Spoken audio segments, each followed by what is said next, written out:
Happy Hump Day, everybody. Sean O'Connell Show on ESPN 792.1 FM. Brought to you, as always, by our good friends at Les Schwab Tires. They've got the tires, the wheels, the accessories for whatever it is you drive.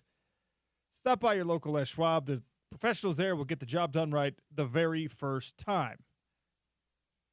Fun show lined up for you. Gordy Chiesa, as the deadline approaches, the trade deadline approaches. He'll join us actually back-to-back days. He's going to be here in studio with us for an hour on Thursday, breaking everything down as the trade rumors continue to swirl. Sean Syed from Sumer Sports, NFL analyst and insider. We'll get to that conversation as I think we're growing fatigued by the greatness of the Chiefs. Robin Leano, host of the Locked On Utah Hockey Club podcast. We'll, of course, check in with Robin on things that matter, like what the name's going to be. And, of course, the fact that the team finally got off the schneid last night, snapping the losing streak on home ice. Dylan Guenther back skating, 2 goals, Sergachev with a goal.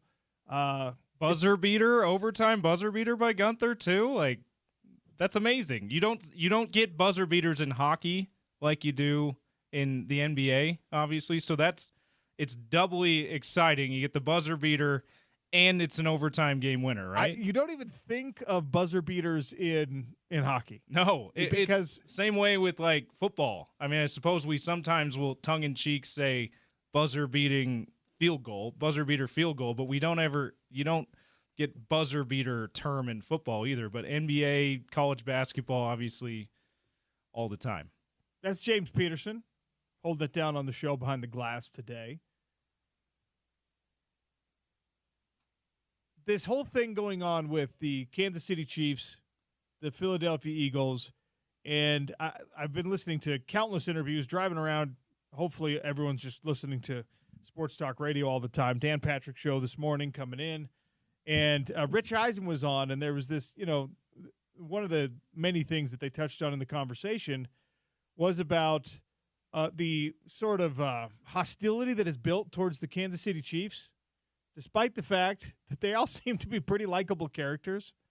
We just get bothered and bored with the same thing, with greatness, which is very odd and super hypocritical and actually quite counterintuitive because we simultaneously love it, appreciate it, seek it, hope for it.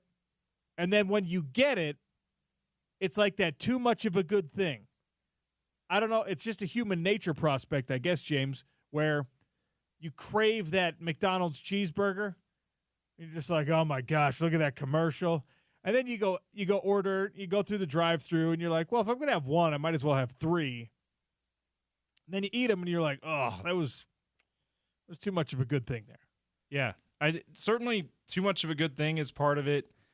I think also I think it's just fun to root against the dominant team or player, depending on if it's a team or individual sport. Like for me, I didn't have a favorite tennis player before I decided I wanted to root against Roger Federer.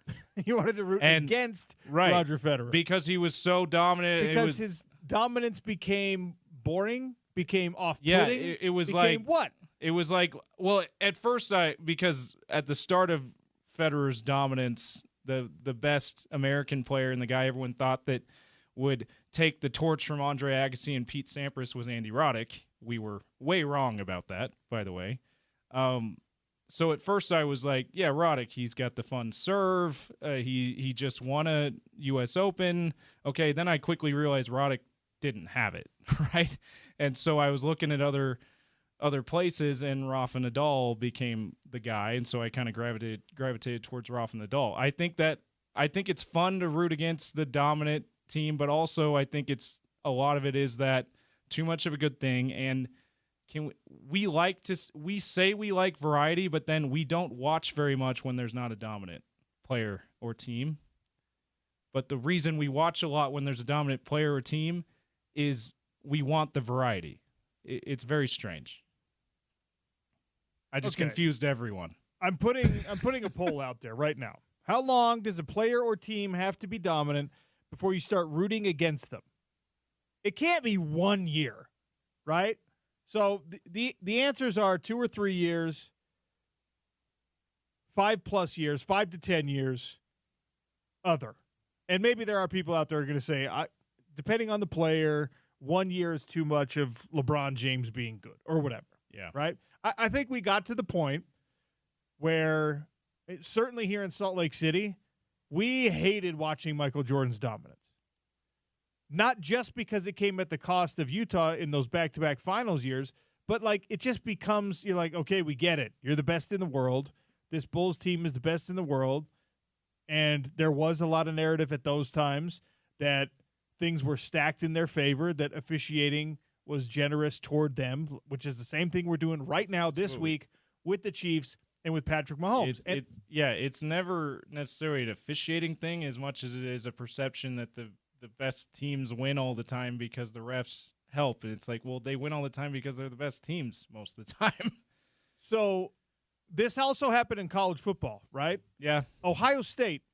Nobody wants that except for you people, you Ohio State fans. Well, I would say Alabama more than Ohio State, but yeah. And guess what? Ohio Georgia, State, sure, it could be lumped in there. Georgia was not a thing for like most of my college football life. Georgia was not a national champion, like contending type team. And then what happened? Georgia emerged and supplanted and unseated Alabama as the dominant SEC program. And I immediately started rooting against Georgia. I immediately started being like, I'm sick of you guys too, because I know you're paying your players. This was before it was legal, right? Kirby Smart went over there and he had figured out the system that worked at Alabama. And he was like, I'm going to do the same thing, except we've got this Atlanta market and we're going to be able to do it on an even higher scale, right? And I was immediately, and I think most people outside of that Georgia and SEC footprint felt the same.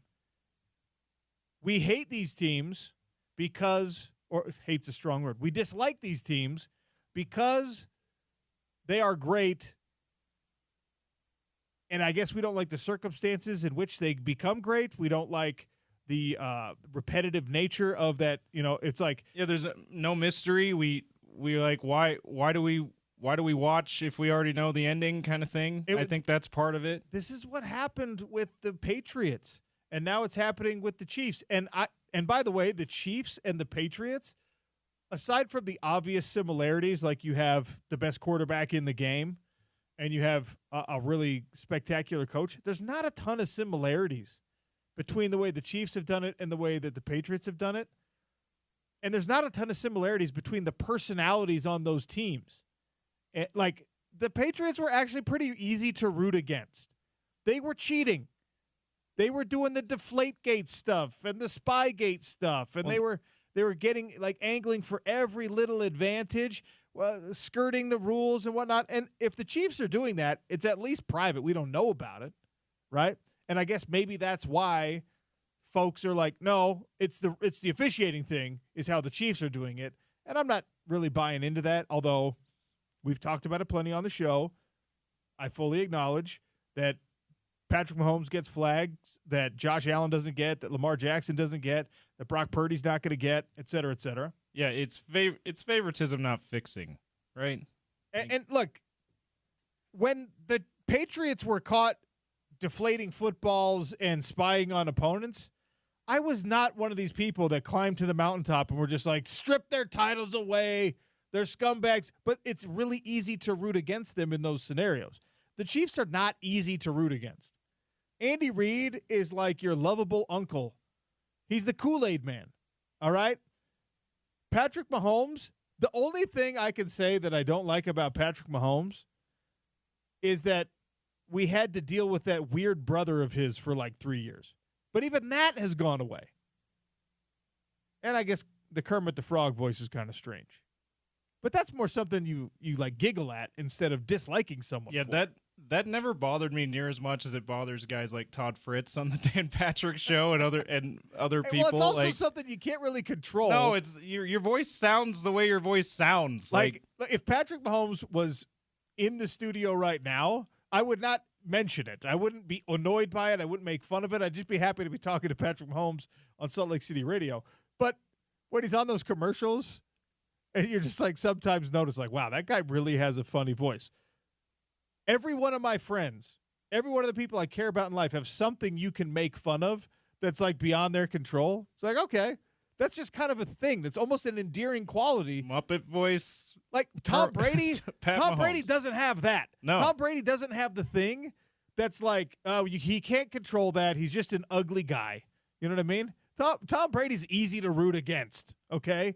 Patrick Mahomes is actually not. And yet here we find ourselves as a football public, as an NFL watching public, for the most part, being like, I don't really want to see either of these teams win. Philadelphia is easy to root against for obvious reasons because it's Philadelphia. You're rooting against the city and the people and what they represent more than you're rooting against the team itself. Kansas City is my brain is in a pretzel about this because Kansas City is the thing that has stood in the way of my favorite team winning Super Bowls very recently. Baltimore as well, and I don't dislike Baltimore. I actually kind of root for Baltimore. I guess it's because it's my little brother's favorite team or something. And maybe because the Ravens haven't been a dominant team. They've won a couple Super Bowls the last 20 years, but they haven't gone on a dominant run. And look, this Kansas City team is, to me, the proof of too much of a good thing automatically becomes a bad thing. Because Kansas City, if you just zoom out, they're actually a good thing. They're a likable team. They're a franchise that seems to be run the right way. I don't know anything bad about that ownership group, right? Andy Reid, kind of an aw shucks guy, obviously the local connections. The answer he gave for his favorite book trilogy, you heard this, right? I missed it. Okay. At the big Super Bowl media day where everybody does that goofy stuff and asks crazy questions, and Jameis Winston emerged as a star, by the way. He's going to be so fantastic, Jameis Winston, when he transitions into media. I actually can't wait for it now. I want him to do it, like, today. Jameis Winston is hilarious. But Andy Reid was asked, what's your favorite book trilogy? That's what Super Bowl media day is. Everyone wears funny clothes, and they go in there, and they ask silly questions. And he was asked, what's your favorite book trilogy? And he goes, how about the Bible, Book of Mormon, Pearl of Great Price? I love them all. He left out the Doctrine and Covenants. Yes, no love for the D&C. He doesn't love D&C, okay? But not a fan of modern revelation. No, just kidding. By the way, it is such a niche, everyone knows what the Bible is, and everyone's aware of what the Book of Mormon is. Yeah. But how many people, when they heard him say Pearl of Great Price, were just like, what is he talking about? What is that? How is that a trilogy with those two other things? And maybe that was his intention. Yeah. Because then people started Googling. Ah. That was maybe that was Andy Reid's missionary moment. That's so good. It's so funny, and it's very it's a shout out to the 15 million Mormons watching. He loves himself some scripture. It's just it's just a fantastic answer. Obviously, it's fantastic if you're here in Utah because you know something about the culture or you're a member of the culture, and you're just like, nice, Andy, good job. It's also fantastic if you're somebody in Alaska who has no idea what he's talking about, because then you're just like, what? That makes no sense.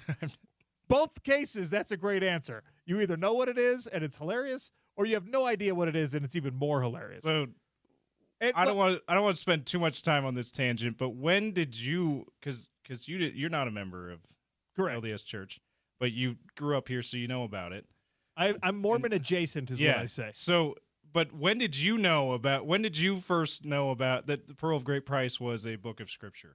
Well, I don't even know what it is really. Yeah. You just know that it's one of the books of scripture that in the church. Yeah. Correct. That's it. I probably became aware of that when my friends were in seminary in middle school or high school. That's just that complete curiosity as someone who grew up Mormon adjacent, because even that you don't know unless you're in it most of the time, right? If you start quizzing me on the Pearl of Great Price or on the Doctrine and Covenants, I know that they exist. I know that they are important for members of the Church of Jesus Christ of Latter-day Saints.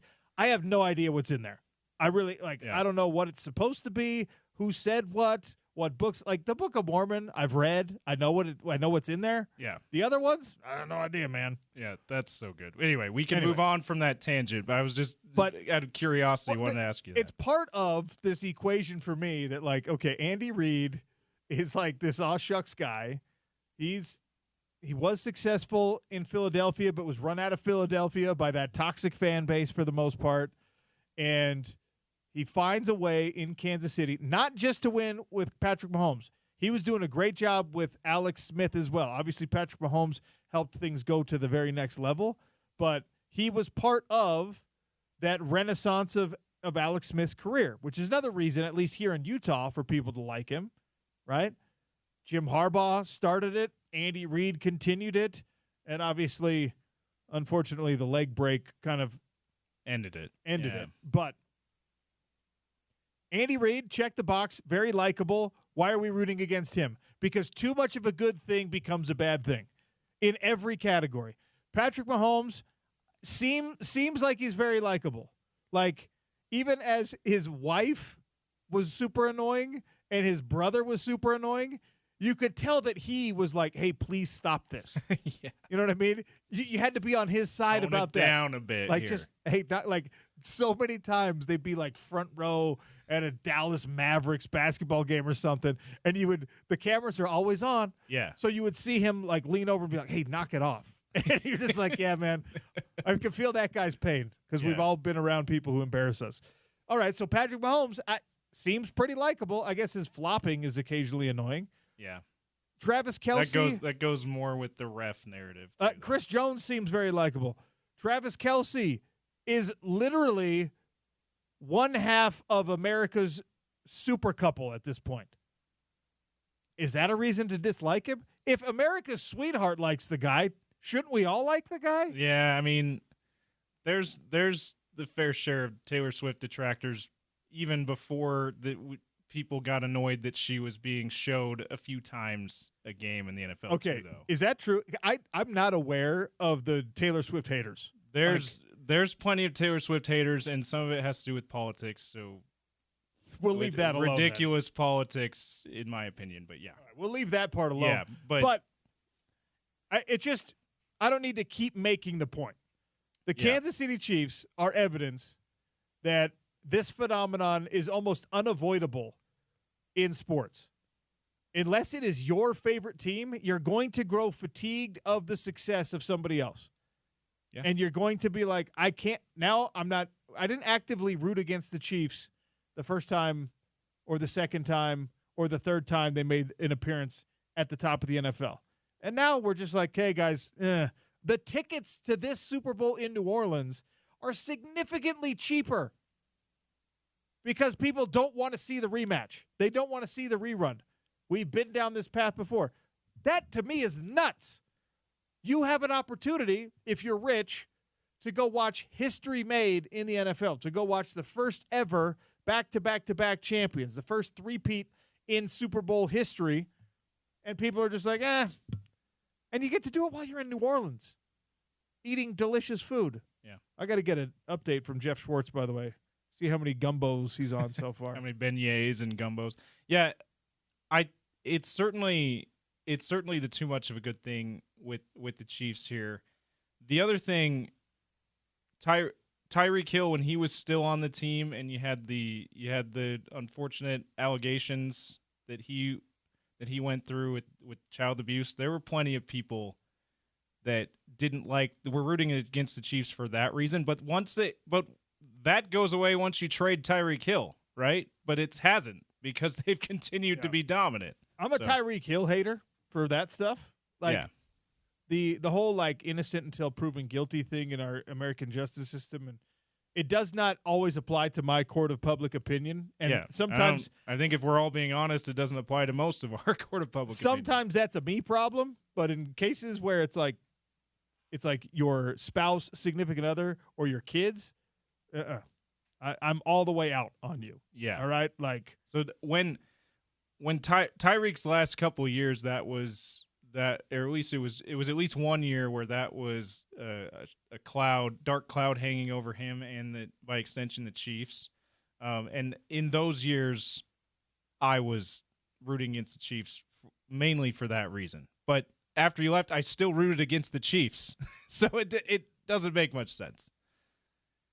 In any case, the poll question is up at Real OC Sports.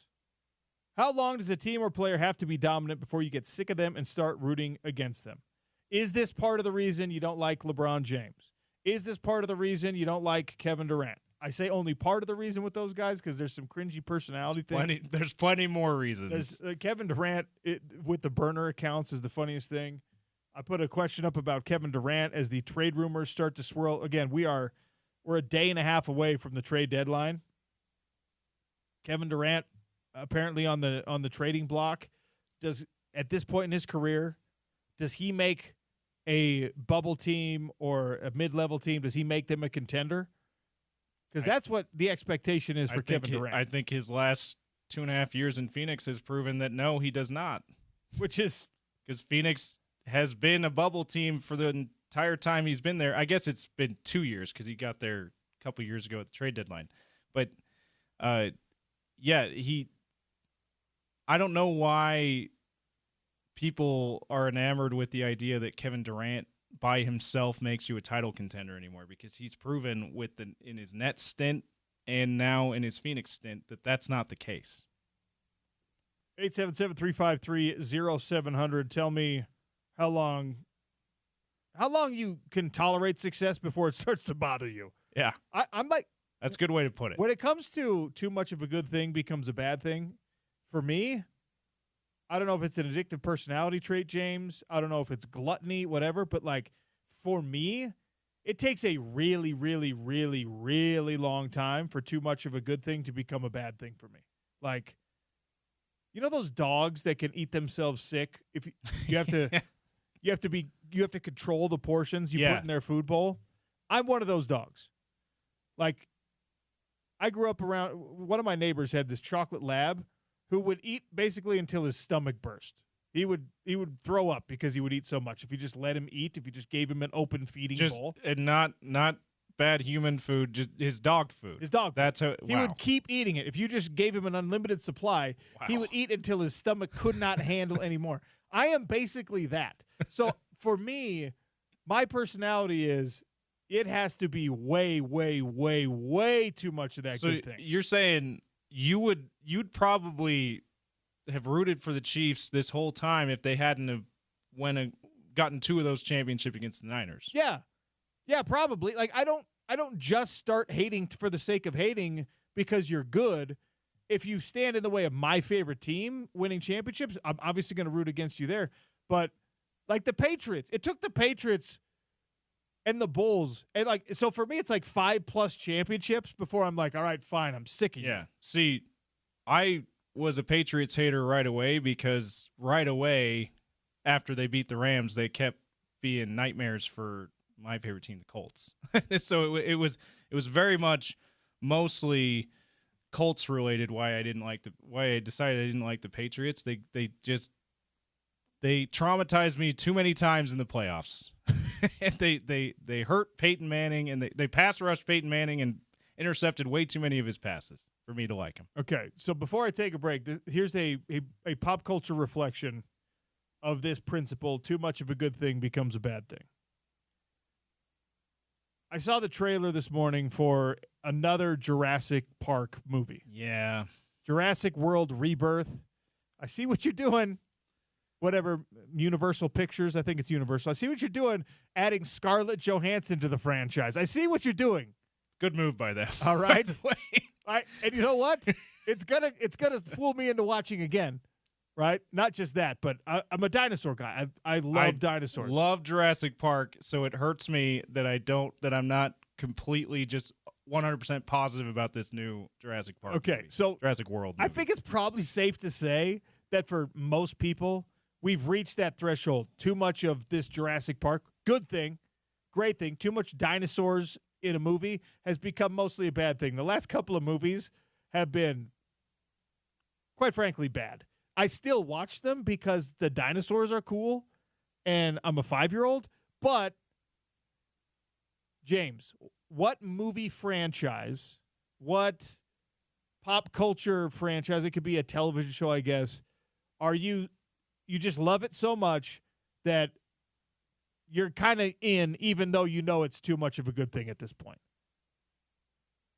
Star Wars? I think mostly, for the most part, it'd be Lord of the Rings. But then again, I didn't have much interest in the animated one that just came out, which is supposed to be like the best, like the second best property they've made. Is it really? Okay, I'm gonna have to check it out. War of the Rohirrim, I believe. Is what War you're of the referring Rohirrim. to. I'm gonna have to check it out. I'm just not that into animated stuff. Okay. I know anime and many other animated things. There's lots of people that are way into that. It's not my thing. So I saw that, I went, the story looks cool. If it were live action, I'd be way more into it. Okay. All right. So it was less about too much Lord of the Rings and more about the medium, I guess, way but like that they the Rings went of about Power series on Amazon. I will be in on those until they stop doing them. Okay. I think. And there's a lot of people who didn't like what they got from that. We're just like, no. And so for some people, the Hobbit movies weren't great, in my opinion. Didn't love the Hobbit trilogy. Loved the Lord of the Rings trilogy. Didn't love the Hobbit trilogy. The War of the Rings or whatever, it's been fine. The Rings of Power series, it's been fine. I don't know that I'll keep like consuming that ravenously. So the pop culture franchises that can survive, or maybe the ones that can't, the too much of a good thing becomes a bad thing. I have yet to be like, see anything Star Wars and be like, I'm not watching that. They've been so bad lately. Even though, James, they've been bad lately. Yeah. Like a lot of the Star Wars spin-off franchise things on Disney Plus have been so unforgivably bad. But guess what's going to happen when this new Rey Skywalker movie comes out? I'm going to go. I'm going to use my kids as an excuse to wait in line and go check this thing out. And the same is true of this Jurassic World thing. Yeah, Jurassic Park and the Jurassic World series is one of my favorite movie series. I even liked the last two of the Jurassic World. So, I don't know. I think that people. I mean, Fallen Kingdom, the second to last one, might be my second favorite after the original Jurassic Park. Really? Yeah. And Dominion. You're a big Indominus Rex guy. Yeah. Well, I liked the expansion into the real world, not just in the island thing, and I like the way they did that. But and the Dominion, by the way, the extended version, way better than the theatrical version. I haven't seen it. Now I got to look that up. Yeah. So it's I just recently saw it and I went, oh my gosh! It's like when I was airing my grievance about how the made-for-TV version of Armageddon didn't let things play out long enough, didn't let the drama build enough. They seemed like they rushed through it all. That after watching the extended version of Dominion, I'm like, oh, that's why the theatrical version felt a little rushed, because they did cut out a lot of it. But yeah, it's Lord of the Rings for me is that one. Star Wars, I might be getting the point where I'm not very interested in watching especially the spin-off Disney Plus series things. I might still watch the movies that come out, but I don't know. The Disney part of the Star Wars, the last of the Skywalker series left a lot to be desired for me. Unfortunately, that's true. Yeah. But it's like I'm addicted to it. Still gonna try it one time. And same thing with this Jurassic World Rebirth. Okay, I'll watch it one time at least. Like Rogue One, really good. The Mandalorian series, I enjoyed it. I liked the Book of Boba Fett spinoff. The Obi-Wan one, which should have been like the coolest one, sucked. Was terrible. The Acolyte, this most recent one. Yeah, I didn't see that one. Dude, they sucked me in because there's a Wookiee Jedi, and I'm just like, oh, that's the coolest thing ever. First of all, only makes like 2 appearances, and the rest of it was awful. But did I watch every episode? Yeah, I did, James. Absolutely. You got to see it before you got to know it's awful before you just say, yeah, it's not worth watching, right? The batting average on these franchises can get down to damn near 0 before I stop giving them my money, which is, I'm embarrassed by that, but it's that too much of a good thing principle. All right, we got to take a break. Gordy Chase is going to join us next. The trade deadline in the NBA rapidly approaches. Will the Jazz make a move? And we have not yet spoken with Gordy about the blockbuster. Anthony Davis the malpractice, and Luka. you mean? The malpractice. I really hope we could get Gordy's genuine thoughts on what it would be like to be part of a franchise that traded away Luka Doncic. We'll get there with Gordy next on ESPN 700, 92.1 FM.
Just 7 short months ago.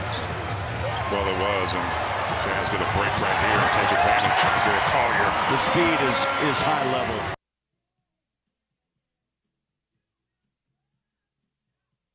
Welcome back to the Sean O'Connell Show. Little fast break dunk. The Utah Jazz 112-111 loss to the Pacers Monday night, courtesy of Smith Entertainment Group Media. That was Craig Bowlerjack and Thurl Bailey, whose voices you heard there. We talk a little hoop with our resident NBA expert, Gordy Chiesa, who joins us on a Wednesday edition of the show. Had to move him from yesterday. We'll have him with us also tomorrow for a full hour as the trade deadline hits us on February 6th. Gordy, welcome to the show. How are you? I'm doing fine, and so is the NBA, showing there's so many compelling stories and situations that are going to evolve between now and the deadline is 3 o'clock East Coast time on tomorrow. So 1 o'clock here in Salt Lake City. It's going to be very, very impactful. So we haven't had an opportunity to discuss the blockbuster that already happened with you. The Jazz had some kind of footnote involvement in one of the most significant trades in NBA history. AD away from the Lakers to the Dallas Mavericks, and of course the opposite, Luka Doncic, the 25-year-old Slovenian superstar, is now in a Lakers uniform joining LeBron James and company. Your thoughts when you saw this come down initially?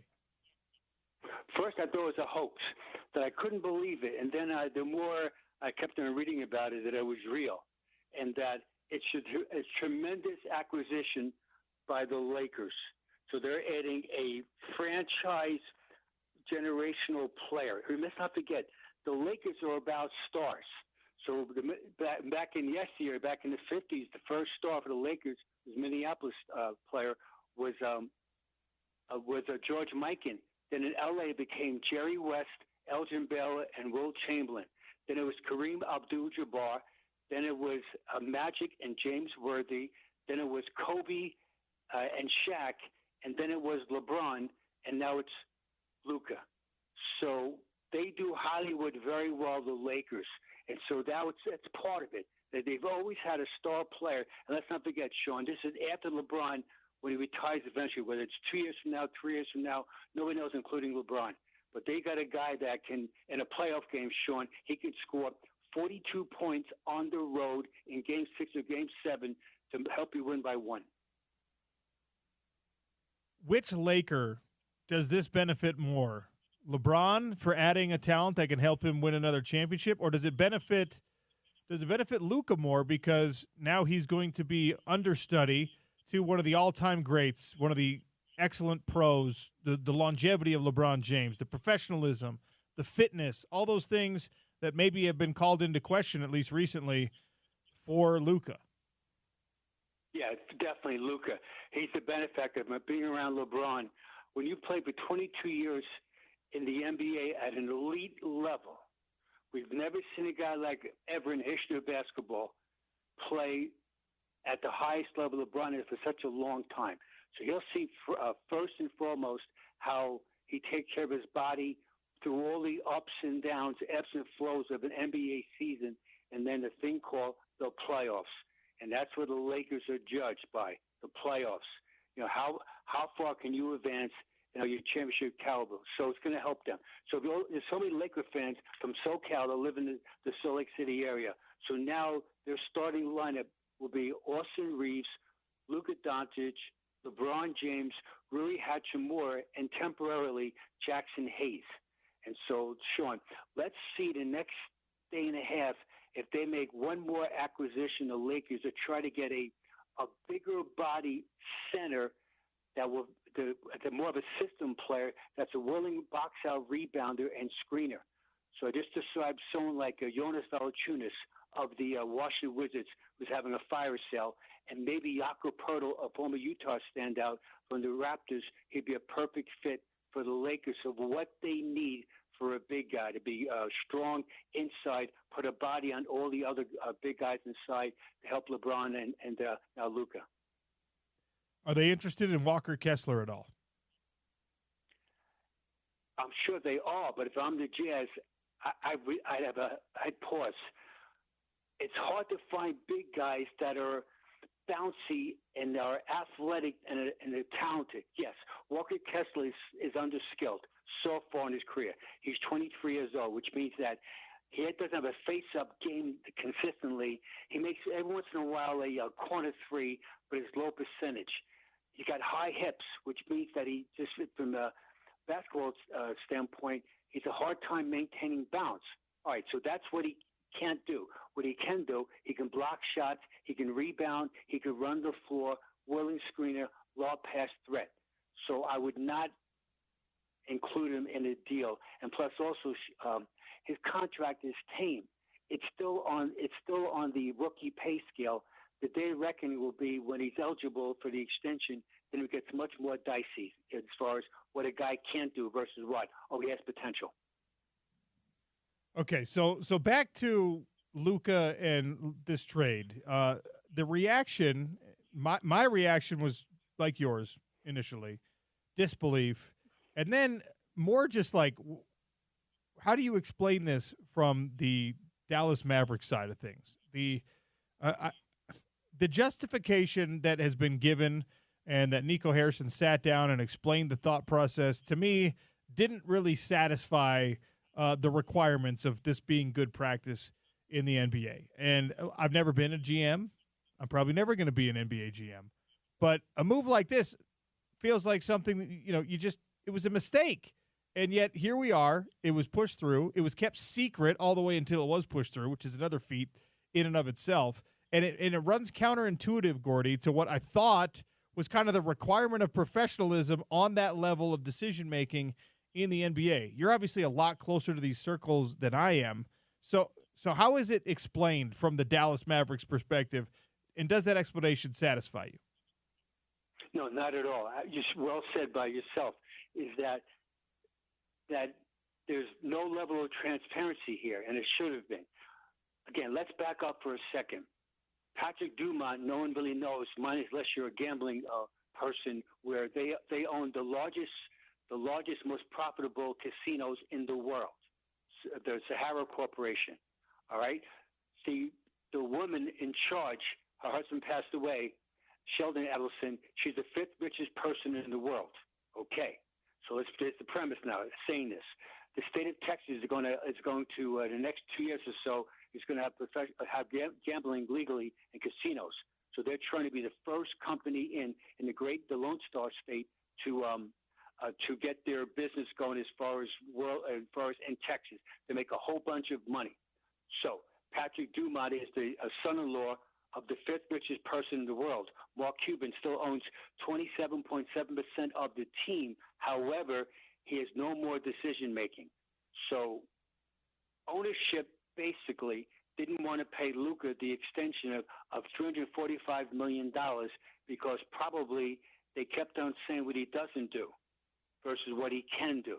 And so Nico Harrison had to make a value judgment that, do I want to still, as a general manager of the Dallas Mavericks, do I want to still make $9 million a year, or do I want to walk away and keep my integrity? He decided to keep the $9 million a year times, we'll say 3 more years, whatever the contract is, and make this trade. So there's so many other components. I wish it was just playing the game, on the football field, on the basketball court, a baseball diamond. But it's way beyond this. Once you're talking millions and billions of dollars of economics, the owners are involved, and rightfully so. I get it. It's their company's store to it.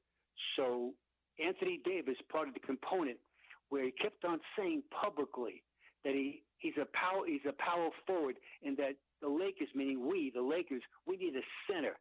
And eventually they made a decision that, that he keeps saying this and saying this.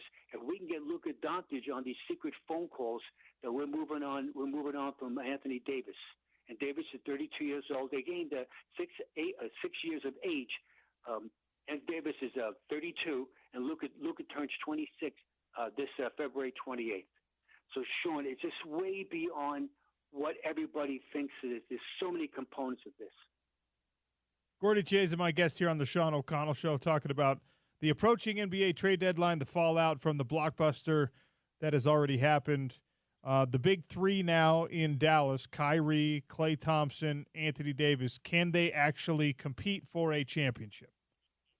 No, and they're aging also. How about Klay Thompson? His son's in to go there, and he's 34 years old, and Kyrie's 32 years old, and Anthony Davis is 32 years old. So it sounds crazy. Now they're an aging team. They don't have enough. They do not have enough. The Thunder are the poster child, the way it's built through the draft, and also that smart, unbelievable acquisition when the Thunder traded Paul George to the Clippers for a second-year player named Shai Gilgeous-Alexander.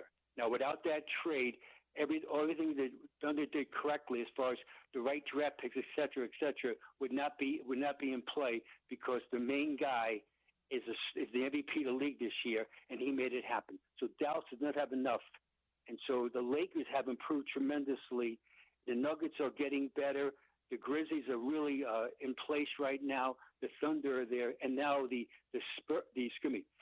Kings, the Suns, and the Warriors, who the Jazz opponent tonight, they're doing something again. Definitely the Suns and Warriors, and maybe even the T-Wolves, and maybe even the Spurs between now and 3 o'clock East Coast time tomorrow.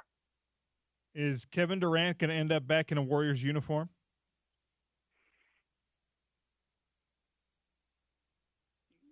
Yes. I Wow. think eventually, yes. Yes. Yeah. And that will add to Steph Curry as far as giving another a guy. And, Steph is aging. Again, it sounds so weird me saying it. He's 36 years old, and so enjoy it while he can. He needs help. It sounds crazy, but the Warriors actually are really overachieving. They're 25 and 24, and they've been banged up tremendously. And remember now, Jonathan Kuminga is this young wild card talent, and he's a scorer, a bucket getter. He's missed 17 games this year already, and he's hurt right now tonight as far as with a severe sprained ankle. He's not coming back till after the All-Star break. So they miss him badly. They need scoring, and so the Warriors are an interesting team in a sense where if Durant did go there, it would help their scoring. Who would have thought that the Warriors need help scoring? But that's what they do. The Warriors right now, Sean, are 26th in the NBA in shooting percentage at 45.5. The only teams in the NBA that shoot worse than the Warriors. And Sean, just think about the Warriors, how visually how they shoot unbelievable. You thought over the years, yes, they did, but right now they don't shoot straight, very clunkily.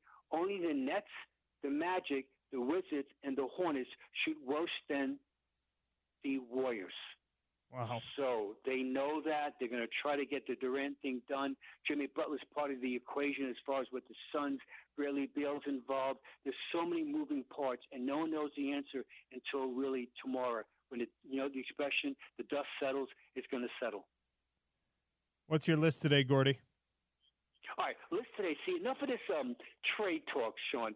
I want to talk about the draft because wherever I go around town, Sean, everybody's always asking about the draft. And, for the Jazz listeners, the Jazz Day of Reckoning is going to be Monday, May 12th. That's the lottery selection order. It'll be in Chicago this year during the NBA Combine. All right, so the Thunder, the model franchise, the Jazz are trying to play somewhat in that as far as building through the draft, if not totally, just adding some pieces. Here we go. Just a friendly reminder how each NBA draft is a mystery and player or team success isn't guaranteed. So, Sean, I took out the 2017 draft. All these players are in their prime career years, roughly between 27 and 29. So this is just the lottery. The guys that were picked in 2017, 1 through 14. As we speak today, the Jazz have the second pick of the draft, and also have the 19th pick via Rudy Gobert trade at number 19, just for the reference point. Jazz also have 2 second-round picks this year. All right, here we go. The first pick of the draft, Mikal Fultz in 17 out of the NBA. The second pick, Lonzo Ball, role player, Bulls. Third pick, Jason Tatum, the jackpot, 6-time All-Star, 3 times first-team All-NBA. Number 4, Josh Jackson out of the NBA. 5, De'Aaron Fox, 1-time All-Star, was traded to the Spurs recently. Number 6, Jonathan Isaac, role player, Magic.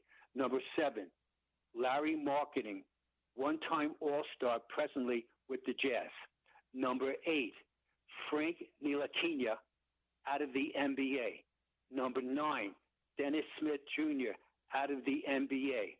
Number 10, Zach Collins, role player, recently traded to the Bulls. Number 11, Malik Monk, solid starter for the Kings. Number 12, Luke Kennard, role player for the Grizzlies. Number 13, Donovan Mitchell, picked by Dennis Lindsey, 6-time All-Star with the Cavaliers presently, 3-time All-Star with the Jazz. Number 14, Bam Adebayo, 3-time All-Star with the Miami Heat. So, Sean, that is the lottery of 2017. These guys should be in their prime, and you could see 4 out of the 14 guys aren't even in the league, Most of them are role players, and there's one superstar in Jason Tatum, ironically, that Danny Ainge took. So Danny's here right now with the Jazz, because every Jazz fan absolutely hope it's going to happen again. And then there's 4 All-Stars in that group. I was going to say there's an even distribution of all-stars and no stars, guys who are not in the NBA anymore. And that's just in the lottery. I'm sure it gets even crazier when you extend it all the way through the first round and into the later rounds as well. And I have shows you, Sean, about how you think you know as a talent evaluator, or, again, with the social platforms that everybody uses, and it's like people keep talking about these guys like they're absolutely stars. They're going to be great. Hey, this guy's going to be great. And in reality, it's very few. Now, you're hoping that your franchise is the one that gets the guys that are very few, and they really turn into what minimum solid starters, if not NBA All-Stars, if not all NBA. And that's the goal for every Jazz fan right now to achieve that. But you could see that it's just so unbelievable, unpredictable. Well, Gordy, we'll take a deeper dive into all this stuff when you're in studio with us tomorrow. Appreciate your time today. Thank you. Thanks, Sean. Peace out. Gordy Chiesa, our resident NBA insider here on ESPN 700 and 92.1 FM. Always love hearing from Gordy. Reminder to all of you listeners out there, we've got a special thing going on called our ESPN 700 92.1 FM Cash Kickoff. $1,000 of cash for you to pay the bills. Text BREAD to 508-777-1000 for your chance to win. That's BREAD, B-R-E-A-D, to 508-777-1000. This is a nationwide contest. The Hot Lunch is coming next. Controversial bill, executive order being signed by the president. This is one of the big issues in sports right now. We stay away from politics a lot, but this one we got to talk about it, at least for a few minutes in the Hot Lunch. It's the Sean O'Connell Show on ESPN 700, 92.1 FM.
All right. I'm going to try and manage this properly when we talk about controversial issues on the radio. This is something, though, that affects your student athletes, potentially in your own household, the student athletes that you watch on the campuses that you care about, at the universities that you care about. It was a major topic of conversation in the political sphere this year, last year, which was an election year. And ESPN has reported that President Donald Trump will sign an executive order today designed to prevent people who are assigned male at birth from participating in women's or girls' sporting events. The trans athlete situation has been a topic of controversy, conversation, debate, quite a lot of venom and vitriol in this case. It got all the way to the top of the political sphere here in the state of Utah. And people are going to feel a certain way about this. I will say the only way that you can make everyone happy and you can serve everyone's needs, in my opinion on this, is for athletes of that particular category have to have their own competitions. You're not ever going to keep everyone happy on the male side of things or on the women's side of things, the women's sports side of things, by a ban like this or by full allowance. The only way that you're going to serve the needs of everyone involved, concerned parents who are not parents of individuals like this, concerned parents who are parents of individuals like this, the athletes themselves, should be given an opportunity to compete. Unequivocally, in my mind, sports are an enriching, wonderful, character-building exercise in life. Any success that I can claim as a human being, I can very directly trace back to sport. And that's not just financial, by the way. That's like everything that I've built my identity around can go back to, well, look, I'm proud of the fact that I can be a hard worker. I'm proud of the fact that I can sacrifice for my children. I'm proud of the fact that I can get things done. I can trace all that back to my participation in sports, my participation in practice, my participation in competition. I want every kid, every young adult, every full-grown adult to have an opportunity to compete in sports. If this ban goes all the way through, or if it doesn't, the answer here is to create competition specifically for people in this category of assigned one gender at birth and now no longer identifying or hormonally being treated in that gender that was consistent with their birth gender. If you're a trans athlete, I want you to have an opportunity to compete. It is too complicated of a proposition to just throw a male at birth into women's sports or vice versa. Both of them are incredibly complicated for so many different reasons. My hope is that as President Donald Trump signs this executive order today, there's also an executive order, or maybe it doesn't have to be that, but there's also an effort to create specific competition for individuals who identify as whatever it is that puts them outside of the category where you're competing with your assigned birth gender, with your actual gender, with your actual physical sex. If you want to compete outside of that, you got to have your own competitions. That's just the only way to keep everybody happy here. I have no hate in my heart for anyone who is dealing with that as their particular cross to bear in life. But from a sports perspective, it's far too complicated to have trans athletes competing outside of their birth gender. I want them to be able to compete.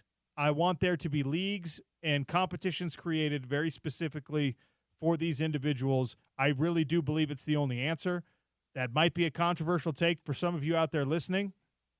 I think it is the most it's important for me to follow the example of what I believe to be the best leaders in the history of our world, and that is to have compassion for other human beings, even if you don't understand where they come from. I'm not going to pretend that I understand where trans individuals come from, but I want to have compassion for those individuals, not at the cost of safety or competitive integrity or anything else for the general population.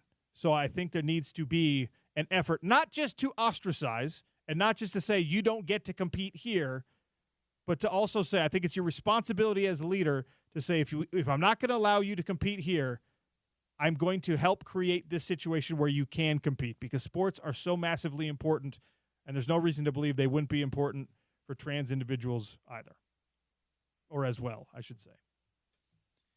Yeah, I agree with that. I think one of the biggest challenges to creating trans athlete specific categories in sports, whether high school level and beyond, is similar to like a lot of girls who want to be on the wrestling team. There historically were a lot of barriers to that. Now it's opened up more. Now we have girls wrestling. Now women's wrestling is an NCAA sport. Yes. Yeah.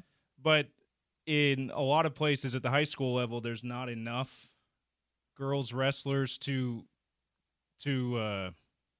say, hey, they need to be their own team. Uh-huh. I think that we run into the same potential challenge with having their own category, but time will tell. Maybe once we make the category more, maybe that'll encourage more trans people, trans kids to pursue sports. Well, look, I'm deliberately trying to talk around the actual issue at hand here and just focus on the sports thing, because this is a sports show. Mm-hmm. And your point is well made. There's not enough, right? There's not but that's. But that's a also, later problem, I guess. Well, it's also, but there are fewer Paralympians than there are Olympians, right?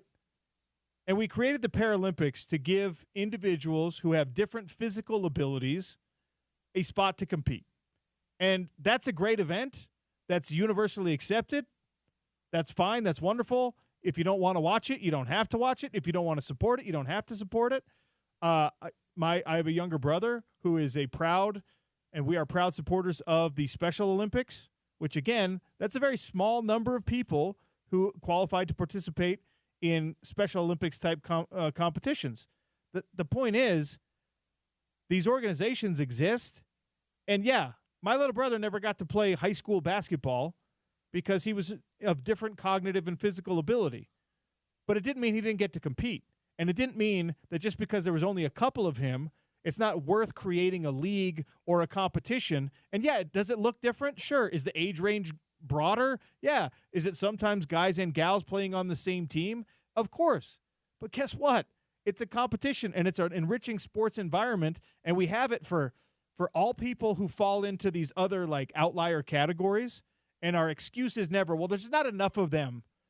There's not enough of them to justify it. There's not enough. That's not an excuse, because when you create a league or you create a competitive environment, then all of them show up.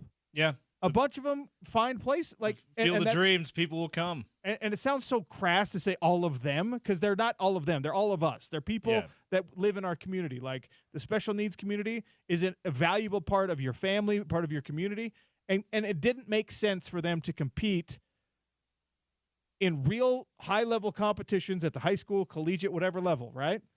So what do? We created a separate category. Yeah. And it worked out nicely. The same thing. And and to your point, maybe did it before we realized that there was enough to make full teams or full leagues. So that's a good point. And Paralympians, the same thing, right? Would it be fair to tell a Paralympian hey, you know what?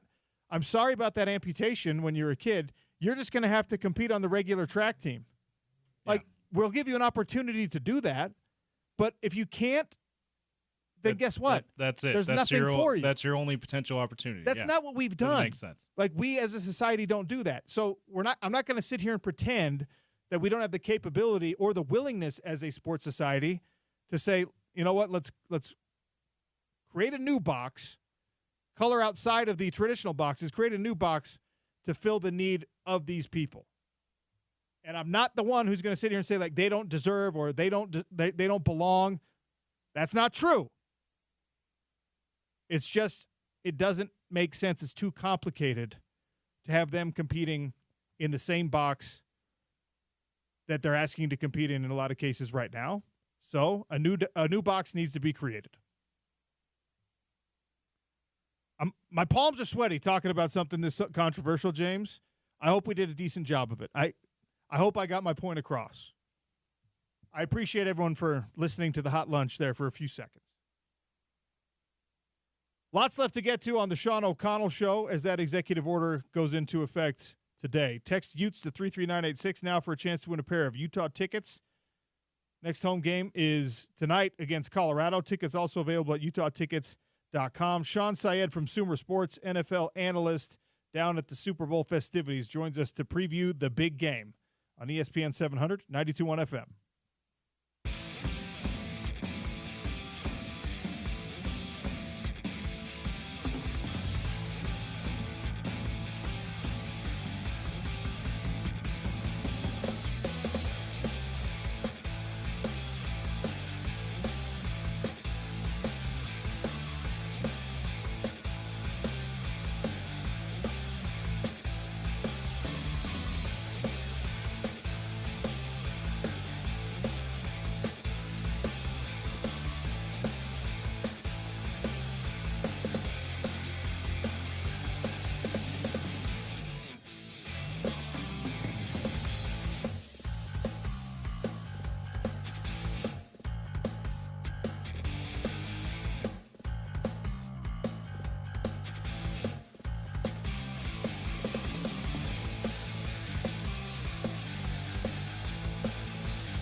Hurts on a quarterback draw. Nowhere to go. The ball is loose. Sitting on the turf. It's picked up by Bolton. No one in front of him. He's going to score. Sean O'Connell Show here on a Wednesday. ESPN 700, 92.1 FM. Big 12 at noon is brought to you by Mountainland Supply. Visit mountainlandsupply.com. Plenty of Big 12 players in the Super Bowl this weekend, including the best of all the players in the Super Bowl this weekend, Patrick Mahomes, looking to win another Super Bowl, go back to back to back. And obviously he has the help of plenty of players around him. But that's a Big 12 guy. This is what the Big 12 should do. And Texas Tech has done this. The Big 12 needs to do this because it's what everyone else, every other league does. It's obnoxious to see it. But, like, the SEC claims the success of every pro league as their own because they've got so many players on those different rosters. I need the Big 12 to just, like, lean all the way in. And Brett Yormark is not the type of guy that would be shy about this. He needs to be like, yes, we created the Chiefs. We are the reason. The Big 12 is the reason that the Chiefs are a dominant NFL franchise. And just let everyone be mad about it. All right, Sean Saya joins us, NFL analyst over at Sumer Sports. They're doing great work, by the way, all across the board. And Sean has been spearheading a lot of that. He joins us now on the Sean O'Connell Show. Hey. Hello, how are you? How you doing? I'm doing well, man. I'm excited to be, down in New Orleans talking to a bunch of fun people. So I'm glad we get on the phone for this one as well. All right. So the New Orleans, the Super Bowl experience, the radio row, the media life, like I've been in media a long time. I've still never done this. Is it living up to the New Orleans version of it? Is it living up to your expectation? It certainly is for me. I mean, you turn around one way, you see Brandon Marshall walking. You turn around the other way, you see Sean Alexander. I think that opening night, being able to be on the field, being able to talk to some of the players, talk to some of the coaches, and just get, a little more context around some of the questions that you have throughout the season. It was a really, really fun experience to be able to do that. And I've talked to a few people. They've been down to a bunch of Super Bowls. They say, it gets a little less shiny. I just can't imagine living that sort of lifestyle where this wouldn't be that fun. All right, so the game itself, weirdly, the get-in price, the ticket price, is cheaper for this game than like the last 5 most recent Super Bowls. Is that a sign of Chiefs fatigue? Is that something with New Orleans?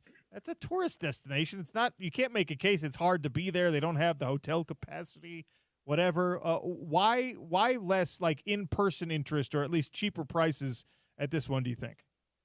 Yeah, I'm pretty surprised. I think reading some stuff about that, seeing some stuff about it, because you have the potential to witness history. We have never seen a three-peat Super Bowl winning team here, so I think that would be just a real fun experience. I think, maybe, people see the Chiefs, they're here all the time. At the same time, I think, too, the NBA, when you have LeBron, you have Steph Curry, when those guys are really going at it, people love dynasties. People really enjoy that. Maybe it's just, people don't love the great defense of the Philadelphia Eagles, but I think if you're able to find a way down here, I don't think you're going to regret it one bit.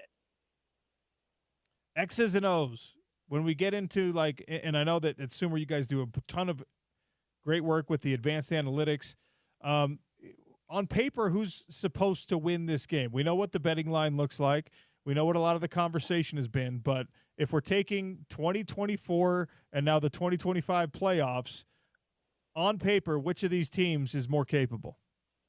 I actually think it's the Philadelphia Eagles. I understand and know why. The Chiefs are certainly favorites in this game, but when you look up and down both rosters, I think there are more spots where you would take the Eagles player. Now, unfortunately, one of those spots you would take the Chiefs player is notably at quarterback. I just think the way that you think about how the Bills were able to run on the Chiefs in the AFC Championship game, you see the way that the Bills defense was able to make some key stops late in that game. I think the Eagles defense is better than that Bills defense. I think Saquon Barkley is a better running back than who the Bills have carrying the ball. So it does feel like to me a situation where, I do lean a little bit towards the Eagles in a game where I think there are some specific matchups that push in that direction. When you say when the leaning toward the Eagles is based on numbers, which of those numbers matters most? Well, I think one is just what is the amount of pressure that you're able to create, how many sacks are you able to create in this specific matchup. When you look at Jalen Carter, who's he going to match up with on the Kansas City Chiefs offensive line? When you look at Milton Williams, who's having a really great year matching up with Caliendo, that left guard for the Chiefs, that's a big one. The problem with all that is that Steve Spagnuolo, defensive coordinator for the Chiefs, really knows how to create a lot of pressure. Jalen Hurts has taken a bunch of sacks this season, so unfortunately all that could move it a little bit more towards the Chiefs' direction. But the Eagles have that trump card of having those explosive run plays from Saquon Barkley, one of the most efficient rushing attacks across the league this season. The Caliendo thing is very interesting to me because we have a regular guest on the show, Jeff Schwartz, who played 9 years in the league as an offensive lineman and focuses very heavily on how the offensive and defensive line matchups play out in every single game.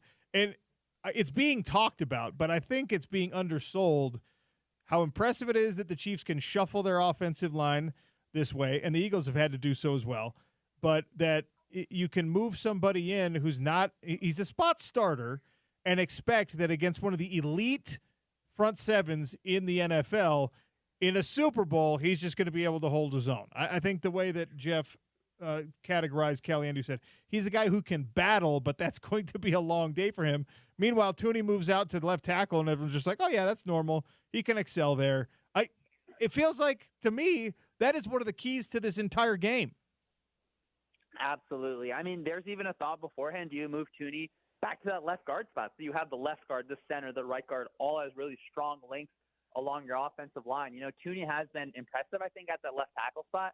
I do think that there's going to be some times where Josh Sweat is going to be able to get him over that left tackle. Even if you think about Jawan Taylor at that right tackle spot for the Chiefs, I think Nolan Smith is going to be able to create pressure there. But the Chiefs really have a question. Do you try and double Jalen Carter and leave Caliendo one-on-one where, you know, I'm really happy for him to be able to, as you mentioned, kind of spot start like that. I think that's a situation where the Eagles are going to look at that. They're going to find some different ways to attack that spot. Sean Sayed is my guest here on the Sean O'Connell Show, NFL analyst over at Sumer Sports. The coaching matchups here, you already alluded to Spags, who's just been he's just been flexing throughout these entire playoffs. And certainly in the AFC Championship game, there was a lot of conversation about how he was able to generate important pressure on Josh Allen, and even in the game-deciding moments was able to do that. And then, of course, you've got Andy Reid, who's been great in Philadelphia and even better in Kansas City. And then on the opposite side, it's like, and also Nick Sirianni. So how even or how lopsided is this coaching matchup legitimately? You know, when you think about it as what a head coach brings to a team, of course, head coaches have different jobs. So Reid's job is certainly different than Sirianni. I think from a schematic perspective, you certainly lean towards Andy Reid. It's going to be interesting to see which of these two guys is able to maximize their win probability on things like fourth downs. I think Sirianni is generally aggressive on those fourth downs. He has support from the top down in the organization. I think that he's going to think back to the last time they played in the Super Bowl where, you know, not going for it on fourth down was something that came back to bite them. So it feels like you will have Nick Sirianni being aggressive with those fourth down go decisions. Problem's going to be, you know, Andy Reid can really drop a good red zone play, and that's going to be on Vic Fangio to find a way to be able to defend. Do you believe Travis Kelce when he says that he plans on playing for more years? I think so, right? I think if you're a pro athlete, you play kind of as long as they let you. It seems like obviously you take a lot of hits, you take a lot of physical injuries, but I think Kelce has done a good job this season, and along with Andy Reid, just, you know, being confident and comfortable and being used a little bit in a different way. And then when it comes that playoff time, you get that emergence against the Texans. You're able to create space. And I mean, he does move quite well after the catch. So, I mean, I think he will. It seems like he's got a bright future ahead of him, if I could say that, in terms of media and other fun things of that nature. So I mean, I certainly could see him continue to do it maybe one more time. At the same time, I mean, retiring after a three-peat, not the worst thing in the world. Yeah, walking out on top. Something that's incredibly rare in especially contact sports. So wouldn't hate to see it. All right, so when you look at these rosters and you look at the production from players who we wouldn't quantify as stars, or we wouldn't call them the obvious, like, and I'm going to put Jalen Hurts in that category just to try and keep it a little bit more interesting. But who is the most important non-star for each team in this game? For the Eagles, it's 100% Millen Williams. He's going to be the defensive tackle that's lining up to the opposite side as Jalen Carter. He's going to end up in those kind of one-on-one type situations for Caliendo. I just really think that you are going to be able to create some pressure for the Eagles defense. And then, you know, for the Chiefs offense, I think there are obviously stars up and down. I'm not sure if I'm allowed to say Xavier Worthy if we consider him in that category yet, but I really have enjoyed the way that Worthy has continued to grow. I've enjoyed watching the ways that Andy Reid is using him, where he's running into the flat. It's a quick throw. Let's get that guy into space and let's really get him running, because he is effective in that role. I think he's really growing into it. It was fun to talk to him a little bit on the first media night, just talking to him a little bit about that process, about continuing to grow in his role. Sean Sayed for another minute or two here, talking Super Bowl preview. He's down in New Orleans. So as a sort of like bucket list NFL Super Bowl New Orleans kind of thing, is there, I mean, you going to head out to the Bayou? Are you just hanging and grabbing some beignets? Is there like, what's the plan for the week in a very busy week? Yeah, I mean, the bucket list item was to be able to talk to Vic Fangio for a little bit, and I got that done. So it feels like, I can die a happy man. And, I've had some beignets already. Where you walk around the French Quarter a little bit, you go on Bourbon Street. I've been to New Orleans before, so it was a good experience. But one of the other guys at Sumer, Sam Bruckhouse, who I know is on the show as well. He's a New Orleans native. He is really in his element. Just watching him, he walks down the street, he knows every single person. So he's really our tour guide for the week. That's pretty fantastic. We did speak about that, about, being able to kind of like host and guide people in the right direction. That's the Tourist Trap restaurant. This is the actual authentic good stuff. And you're the beneficiary of that. That's a good spot to be in. Yeah, I'm a lucky guy. I'm lucky to talk to Sam. I always like to talk to you, Sean. Well, I appreciate it. Who's going to win this game? I think it's going to be the Eagles. I've spent time looking at the rosters. I've spent time looking at the numbers. I've spent time watching the film. I just think that the Eagles are going to be able to create pressure when they need to. Now, are they going to be able to finish sacks against Patrick Mahomes? I think we'll be able to see. I do think that the Eagles are going to be able to be successful in the run game. I think you can maybe attack Chris Jones a little bit early on, see if he's able to continue his pass rush through the game. And hopefully, Jalen Hurts just needs to make 3 throws. That's all he really needs to make for them to be able to win this one. Okay. If indeed the Eagles win, the NFL is very much a copycat league. Will it change the archetype at all, or in any kind of significant way, if the Eagles are able to pull off the win here? Because everyone else is just like, well, we're trying to find the next Patrick Mahomes, and we're trying to replicate what Kansas City has been doing. If the Eagles can do it without an obvious Patrick Mahomes type copycat, will teams be like, maybe we need to re-emphasize the running back position? I think when you look at the Eagles and what is maybe translatable to some other teams, they are built through the offensive line. So I think it can maybe encourage a team or two to do that. At the same time, the Eagles have done a really good job in paying the players that you're going to have to pay just a little bit early. And, it's always going to be a little bit of a gamble when you're able to extend that contract. But, Sean, I've been asked a few times, like, A.J. Brown, Devontae Smith, do you think those guys are unhappy because they're not getting targeted all the time? They've already gotten paid. I'm sure they'd love to have the ball thrown to them 100 times a game, but you see them consistent blocking in the run game. And I think part of that is because they're not in contract type seasons. So your overall team structure, I do think you can learn some lessons for the Eagles. And you hope that, ownership, that GMs are able to have positive impacts on their teams that way. Do we see A.J. Brown reading a book on the Super Bowl sidelines? It'd be pretty sweet. It would be even better promo than we had before. I think that the cameras are going to be really trained on him. So, maybe part of me thinks that maybe he won't rip it out right away. I am desperately trying to get a book in his hands, because it just jumps to the top of the Amazon number 1 sales list if it can appear in the Super Bowl. But I think I'm a little late on that front.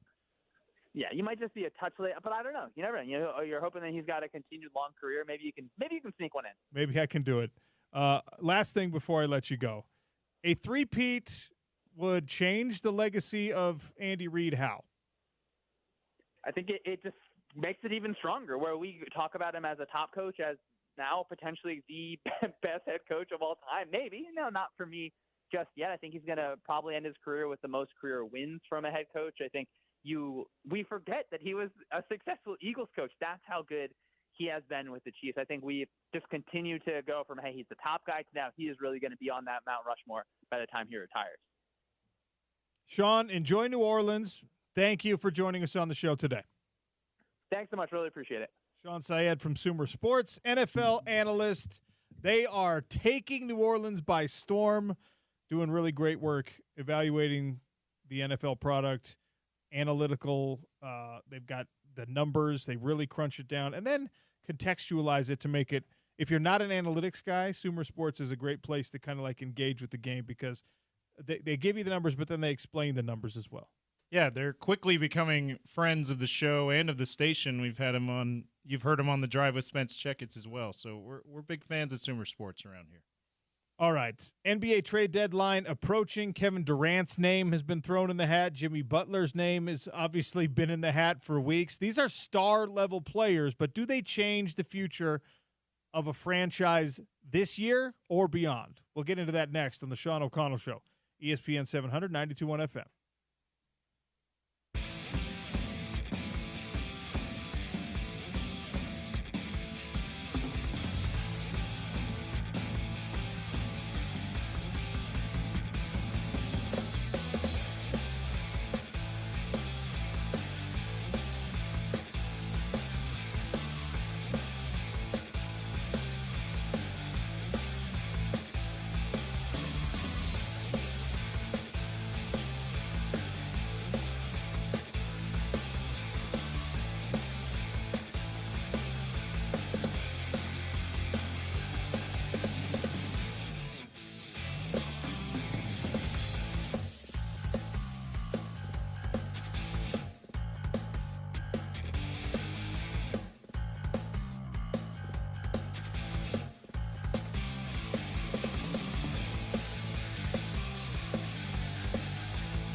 ESPN 700 and 92.1 FM welcoming Incubus to the Utah First Credit Union Amphitheater July 12th.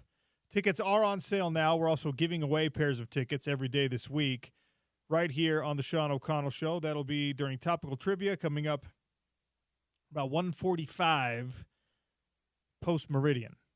All right. NBA trade deadline. It's going to be hard to capture the attention of the general sports media. We're closer and closer to the Super Bowl, and even as this trade deadline approaches, nothing is going to live up to that Luka trade. But there's still potentially some big-time stars on the move. It sounds like, we were speaking with Gordy Chiesa earlier, sounds like there could be a 3 or even 4-team parlay happening that would relocate Jimmy Butler to Phoenix.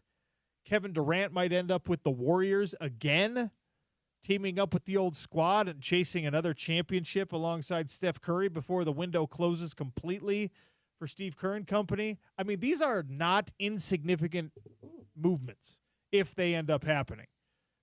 We're talking about, yes, aging stars, but stars nonetheless, guys that on any given night can give you 40 and really change the outcome of a game. It wasn't so long that swing playoff series too. Like, you can't say Jimmy Butler can't swing a playoff series. We saw that a few years in a row by him recently. I mean, we've seen Jimmy Butler kind of just like drag the Heat through to the Eastern Conference Finals.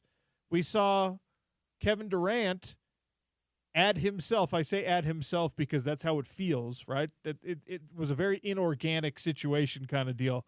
But add himself to what was already a dynastic power in the Golden State Warriors, and he's become kind of the mercenary of the NBA in some ways. So Kevin Durant, Jimmy Butler potentially on the move. I asked the question if Kevin Durant changes the future of a franchise, short-term, long-term, whatever, and the answer is mostly no from people like that. Not necessarily. And your point about him not doing that for Phoenix, having been in Phoenix, I think is a good point. Yeah, I mean, we fall into a trap where in these situations where we let our minds picture what the future could be without really taking in consideration the recent past or the recent present, right? Like when you say, the reason I made that point is to say, if he is still that guy that can swing a championship odds, swing a playoff series, be the reason you add him and he's the reason you're going to win a title, Phoenix would be more of a championship contender than they are, because we just saw that 2 years ago at the trade deadline. We thought that he was that guy, and yeah, there's been injuries that have gotten in the way of things with the Suns, and maybe you could argue that that's mostly what it is. It's not that Kevin Durant is not that high-impact player, but either way, it has not happened for the Suns, so that tells me I don't think that he's that guy. Now, if he goes to back to the Warriors, though, they already have Steph Curry. You put him back with Steph, we've seen that movie. I think that potentially does put them in the real championship contention, but almost any other team, I'm not sure about that. I mean, Kevin Durant is still averaging 27 points a game. He's still great. He's still great. 27 points, 6 rebounds, 4 assists a game. He's shooting 52% from the field. Like, the guy's an elite-level basketball player at this point in his career. But at 36, on the move, and this would be what? It still counts if he goes back to the Warriors. This would be his 5th franchise? 4th franchise.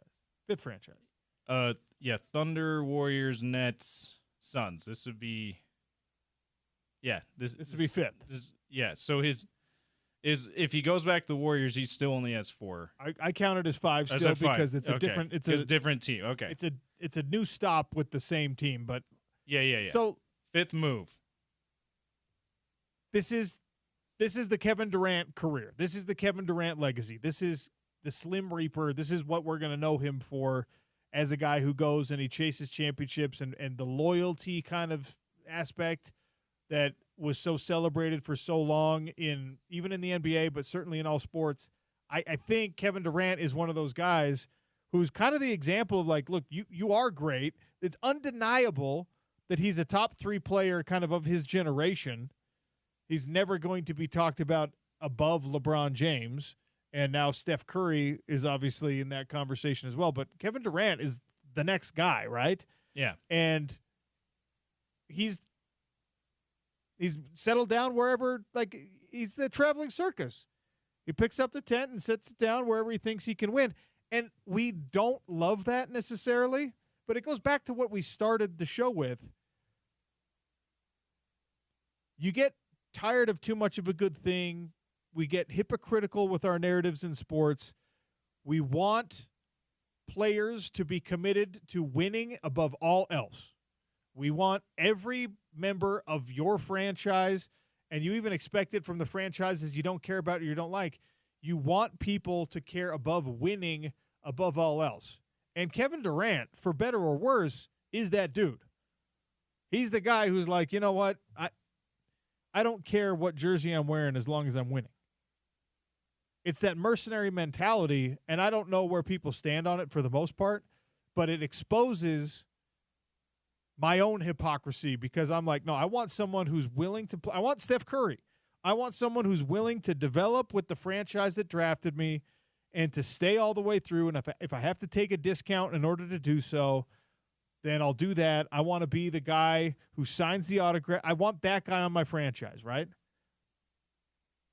I wanted to see Donovan Mitchell stay with the Utah Jazz. I understand, like after he told us his reasons for not wanting to, I understand. I wish him well. It's fine.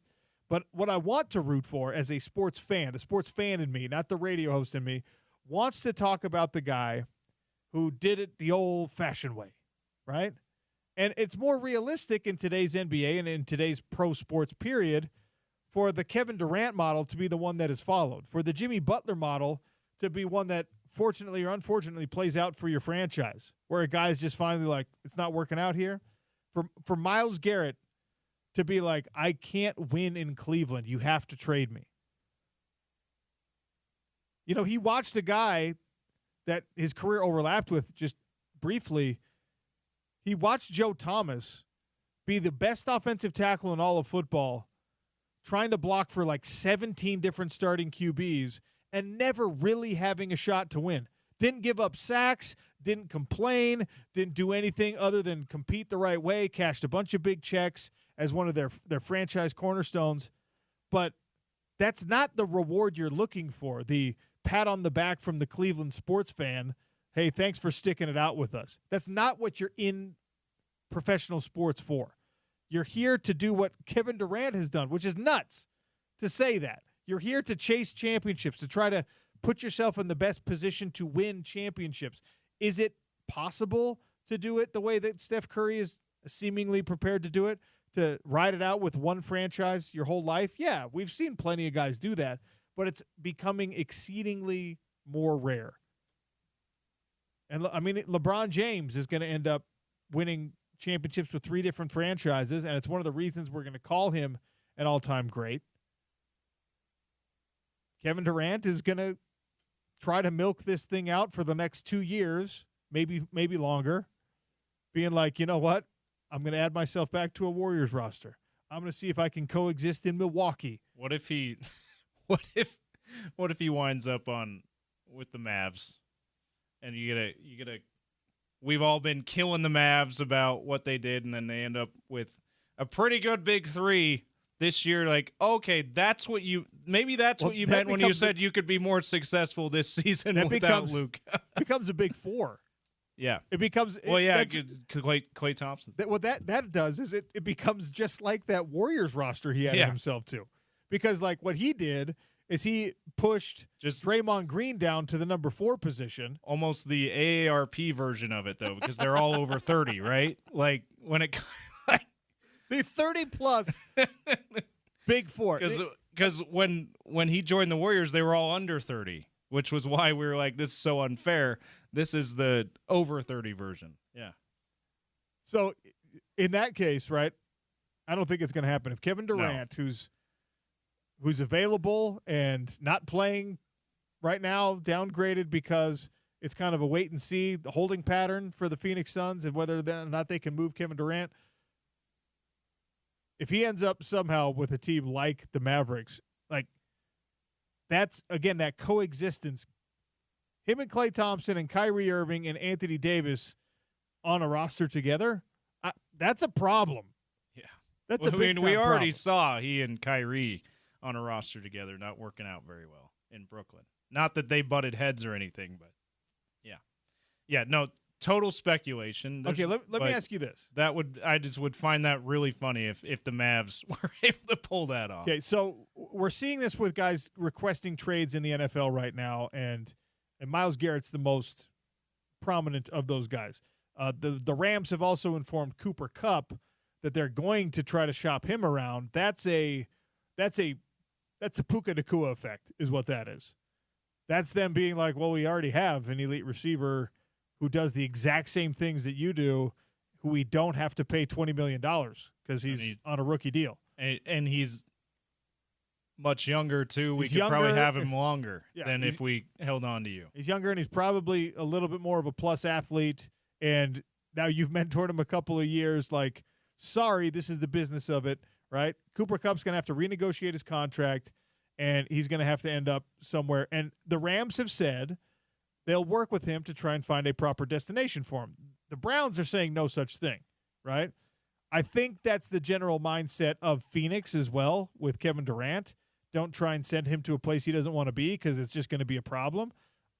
Miami, at this point, they're probably ready to burn whatever bridge is necessary with Jimmy Butler to move him. But you're seeing the parallels here. Everybody wants to end up in a great situation. Everybody wants to manipulate what they can and control what they can't control to end up in a great situation.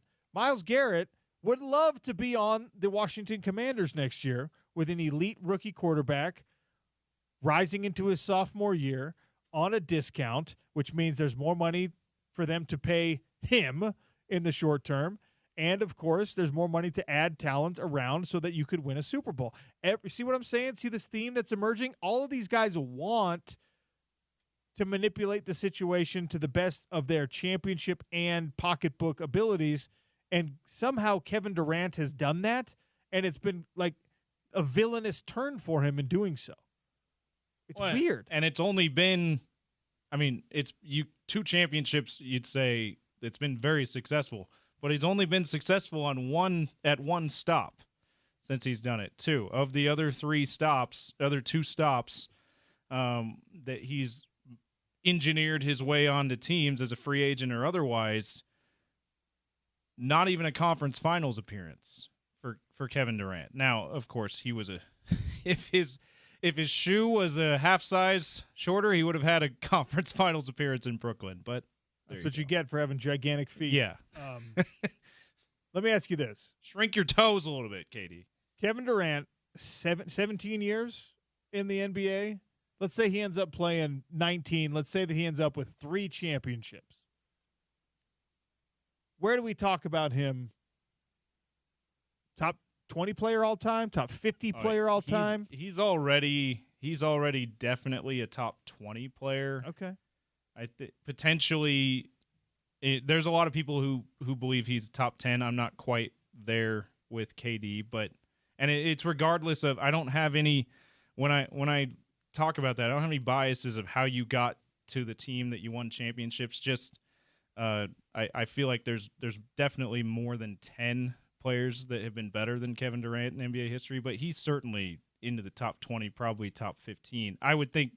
Probably top 15, maybe even crack the top 10 if he's able to get one more, and he is clearly the main reason why they won his last championship if he gets one more. According to Spot Track, Kevin Durant's career earnings, second highest in NBA history. So I don't know how many championships he's going to leave with. Do you want to take a crack at how much money this man has made? Again, demanding a trade. Yeah. Or wanting, not demanding a trade. That's Jimmy Butler. Being shopped, wanting to quietly telling people he wants to trade. Yes, yeah. Looking for greener pastures. All right. Do you want to take a crack at how much the career earnings of Kevin Durant are according to SpotTrack.com? Second of all time? Second all time? Yeah. Is it $600 million? Not quite. No one has earned on the books $600 million yet. Okay. Now that's NBA salaries. is That's it- not his shoe deal. That's Yeah. not any of that. 530 maybe? 501. $501 million so far. Is it LeBron that's number one? LeBron is number one. You want to take a crack at LeBron? Yeah, so he's 5 something too. You said no one's cracked 600 No one's cracked 600. Kevin Durant is $501 million. And obviously, Kevin Durant has been playing since 2007. Yeah, LeBron's played a little bit longer. He's in year 21. Since 2003, LeBron James has made how much?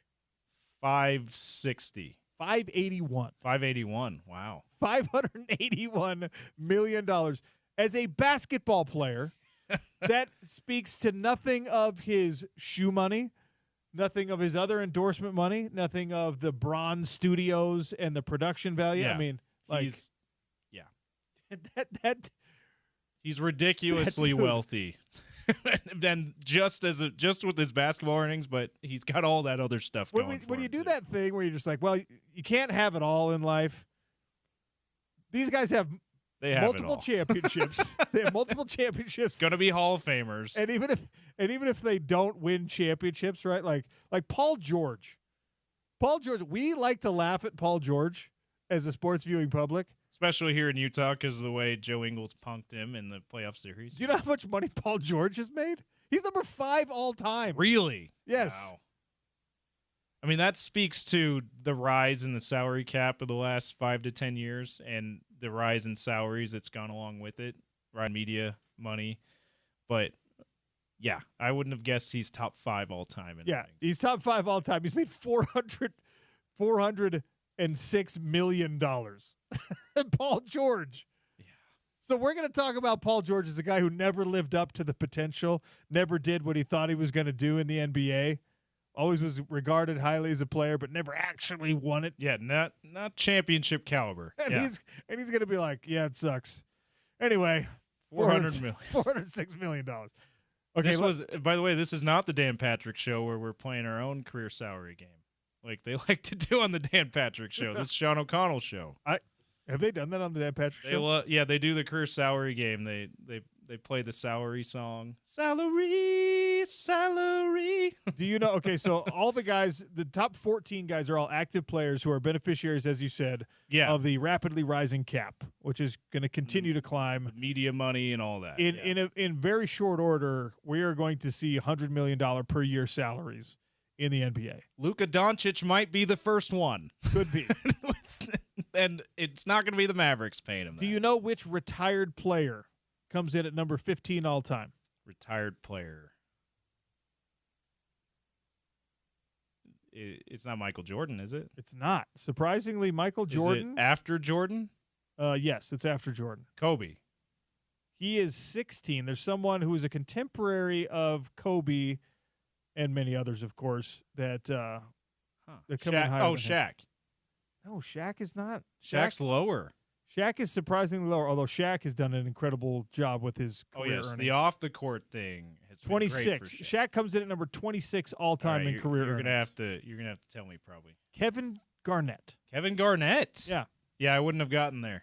KG had $334 million, baby. KG and Shaq are Shaq, I believe, was the first, and I could be wrong. If I'm wrong and you know, text us 877-353-0700. But I believe Shaq was the first player to get in total earnings more than $100 million contract, and KG was like one of the first to get a 90+ million in total earnings. So yeah, but I still wouldn't have guessed Kevin Garnett would have earned more than Kobe. That's wild to me. Dude, I'm scrolling. I'm looking for Michael Jordan's name. He is not a top 100 career earner. The money was so different pre 99, really post lockout of 99. The money really started to go up a bit. Prominent jazz men who do make their appearance on the top 100. Number 96 all-time career earnings is Darren Williams, $159 million. 159 and a half. It's so funny that I just gloss over that. Like, that $500,000 because these numbers are so Yeah, astronomically huge. That half is $500,000. Yes.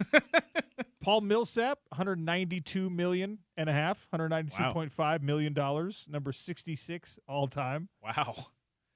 How funny is that? Much higher than Darren Williams. I How wouldn't funny have is it guessed that. Paul Millsap is just like, sorry about your luck, Michael Jordan. like Danilo Gallinari is number 58 all time with $200 million. That's Gallo. You're just Shout out to Gallo. Gordon Hayward is on here as well. He got a lot of money in that Celtics. Number free agent 33 deal. all time, Gordon Hayward, $270 million in career. He got a ton of money with that Celtics free agent deal that we all love around here. And he conned the Hornets to giving him $30 million a year when he was much more of a shell of himself a couple years ago. Yeah. Mike Conley and Rudy Gobert.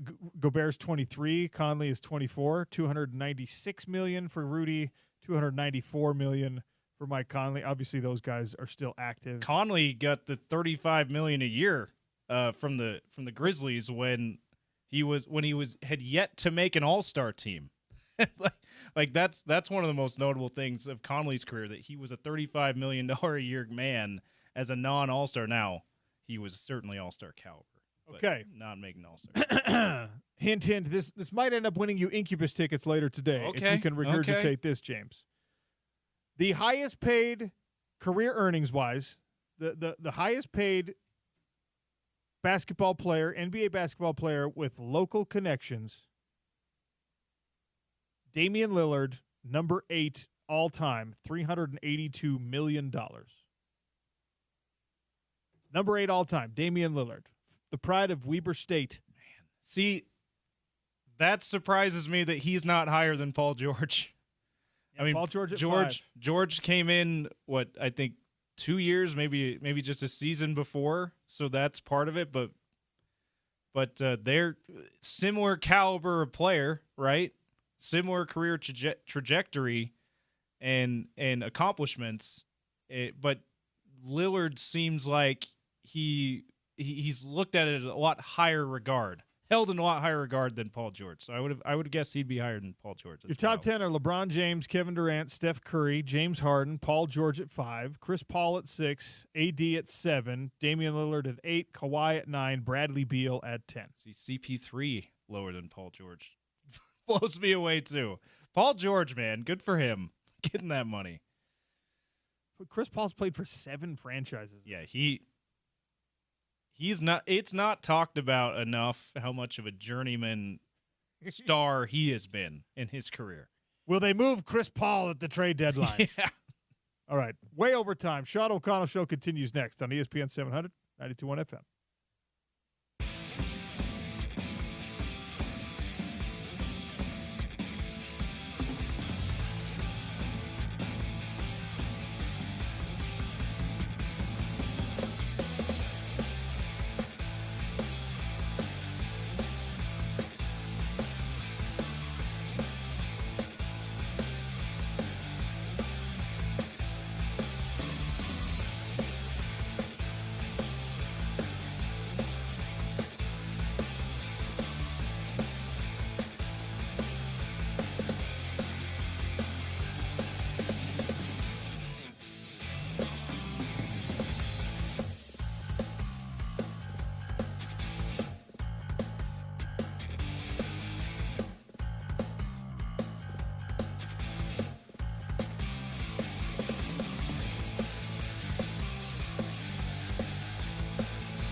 Robin Leano is going to join us in about 5 minutes, host of the Locked On Utah Hockey Club podcast. Your Utah Hockey Club snapped a 5-game losing streak. We'll get to that conversation at the top of hour number 3, but it is time, as the sounder indicates, for an NBA tank race update. James Peterson provides those for us here on the Sean O'Connell Show. What do you have, sir? So going back to Monday night, because we skipped it yesterday with Zach on the running things behind the glass yesterday on the show. Utah Jazz falling to the Pacers Monday night, 112-111. You noted this. Looked sus. Almost 90% free throw shooter Lauri Markkanen with a chance to tie the game late, missing both free throws. Hey, not sus at all, because that was strategic, intelligent. That's great gamesmanship. That's a guy that's understanding the assignment. Yeah. And if anyone can survive He the knows hail the of goal. bullets, you know what I mean? Like if you're going to be criticized, if anyone is impervious to criticism on this roster, it's your best player. So it was the right move. Yeah, so Lauri Markkanen has that. Had a lot of people raising their eyebrows. Just for his part, in post-game, he was asked about those free throws. He said he didn't try to miss the first one, but he was trying to miss the second one to give them a chance to get an offensive rebound, have another chance to tie the game. Okay, wink, wink, Lowry. You weren't trying to miss the first free throw too. Fine, we'll take that. We'll take that for what it's worth. But anyway, when it comes to the tank race, the bottom line is they lost. And good job, Jazz, for losing. Good job, Lauri Markkanen, for unintentionally, wink, wink, helping the Jazz get that outcome. Also Monday night, the Wizards beat the Hornets. They're on a win streak, OC. 2-game win streak, going streaking in the nation's capital. So Jazz with a chance to gain some ground on them tonight if they can lose to the Warriors. If they can lose to the Warriors. Are we giving up on catching Washington, though, and getting the number 1 overall pick? Is that something that the worst record in the league anyway? Yeah. I'm sorry, the highest odds in the upcoming draft lottery. Yeah. I before this win streak, OC, I certainly was, but now they are under 4 games back of the Wizards. But here's the thing. The Wizards also got worse by trading away one of their best players, former running Ute, Kyle Kuzma, for an aging star, Chris Middleton, who probably isn't going to remain on the team for very long. Probably a buyout candidate, I would guess. So, yeah. Probably should be starting to give up hope for that, but they're streaking. They're on a win streak, so who knows? They beat the Hornets on Monday. Kings beat the T-Wolves. That's good for the Jazz owning the sake of the Jazz owning the T-Wolves pick. They get closer to the lottery.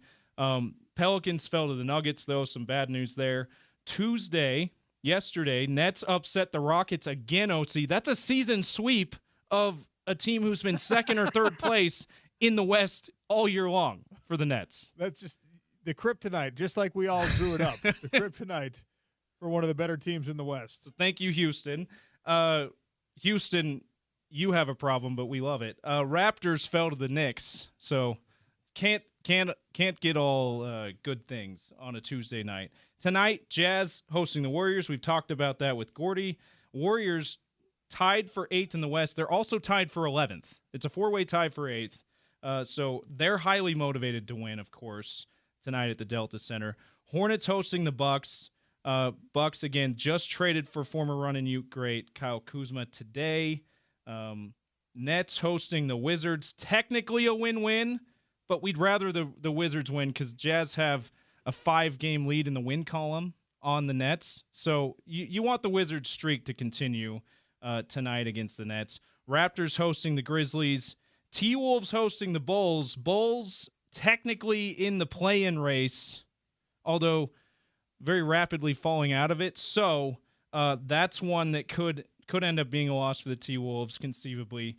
And then Pelicans facing the Nuggets again in Denver. So there's your slate tonight. Definitely a chance for the Jazz to gain some ground in the tank race. Quickly, the standings, Wizards still first, 3.5 games up on the Jazz, and Pelicans, who are technically tied, but Jazz with just 11 wins. Pelicans have 12.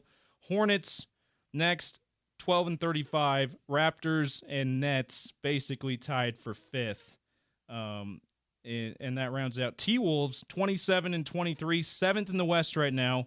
Only a game and a half up on the 11th place Mavs, and just a game back of the Clippers for 6th. So things looking good. Only 1.5 games separate spots 2 through 4. That's Jazz, Pelicans, and Hornets. So still pretty tight, other than the Wizards and Raptors and Nets in the tank race. OC. That's your NBA tank race update, courtesy of our good friend James Peterson. We'll take a quick one here. We'll come back. We'll talk some Utah Hockey Club or Mammoth or Outlaws. Not Yeti, though. Robin Leano is going to join us. ESPN 700, 92.1 FM. The Sean O'Connell Show.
And 3 seconds to go. Gunther, he shoots, he scores!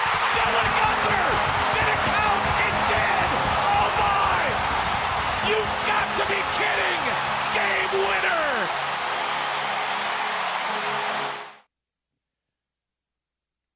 Dylan Gunther with the thriller.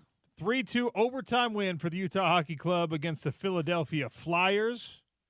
That sound courtesy of our friends at SEG Media. Matt McConnell on the call, doing a great job. joining us to talk about the win that snapped the losing streak, the future of this Utah Hockey Club. Robin Leano, host of Locked On Utah Hockey Club podcast. Robin, welcome back to the show. How are you? Oh, I'm doing well. Thanks for having me back on. Yeah, appreciate you taking the time. Look, great highlight from Dylan Guenther. 2 goals in the return after several games off, and this team certainly felt his absence. And it was great to see as soon as Dylan Guenther gets back on the ice, the production really didn't seem to fall off one bit. Were you impressed or surprised by how quickly he was able to return to form? Impressed? Yeah, absolutely. I can't say I'm surprised, though. Dylan Guenther, that's the way he is. He's goes in, and he's a true goal scorer. So he will go in, take and find the right spot to take a shot, and he will get it right on at the right spot. And it was no surprise that they put him in favor of Lawson Krause. Lawson Krause being the healthiest scratch in this game, but heck, he's been impressive every single step of the way, even coming back from injury. He's always been great. Back on top of the goal scoring list, at least for Utah Hockey Club players, right? Was it 12 games off, and then he comes back 2 more last night and passes up Keller, and is now on top again. Yeah, it's around that much, and again, that just goes to really show the words I've just said earlier. True goal scorer. That's how you describe who Dylan Guenther is.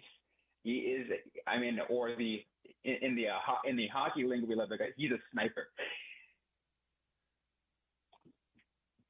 Successful in the return for Dylan Guenther, and look, it's been wonderful to see. Also, Sergachev got a goal last night. He's back up 25 minutes plus on the ice. I think, a few weeks back when we had you on, talked about how sustainable this is for Mikhail Sergachev, and just a journeyman, just like this. Journeyman's the wrong word. Just an absolute machine, able to put up power play minutes, penalty kill minutes, skate the regular shifts, and somehow be reliable every single night. 2 assists and a goal last night. I know that the conversation is about Dylan Guenther today, and rightfully so, but Sergachev with another monster game and just another testament to what he really means to this team. What did they find in that trade that they got them, Mikhail Sergachev? Yeah, what Bill Armstrong was looking for when trading for Mikhail Sergachev is someone who can be a true number 1 defenseman, who is also a puck moving, who has that offensive mindset, and who can take the shot on. Very rarely do you see those, as well as the ones that are the quote right-hand shots. They are heavily coveted after in the National Hockey League. And you get someone like Mikhail Sergachev who checks really most of those boxes, and you needed a first number 1 defenseman. Where going into the off season, going into this season, that was what their biggest need. So when they found that trade and when they looked at who they had to give up really for it, it was an overall win for Bill Armstrong and company.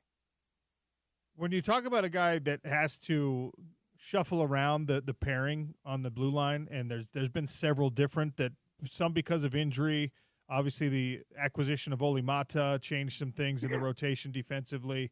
How difficult is it for someone to have to continually adjust to their line partner, their skating partner in the defense, and still be that consistent?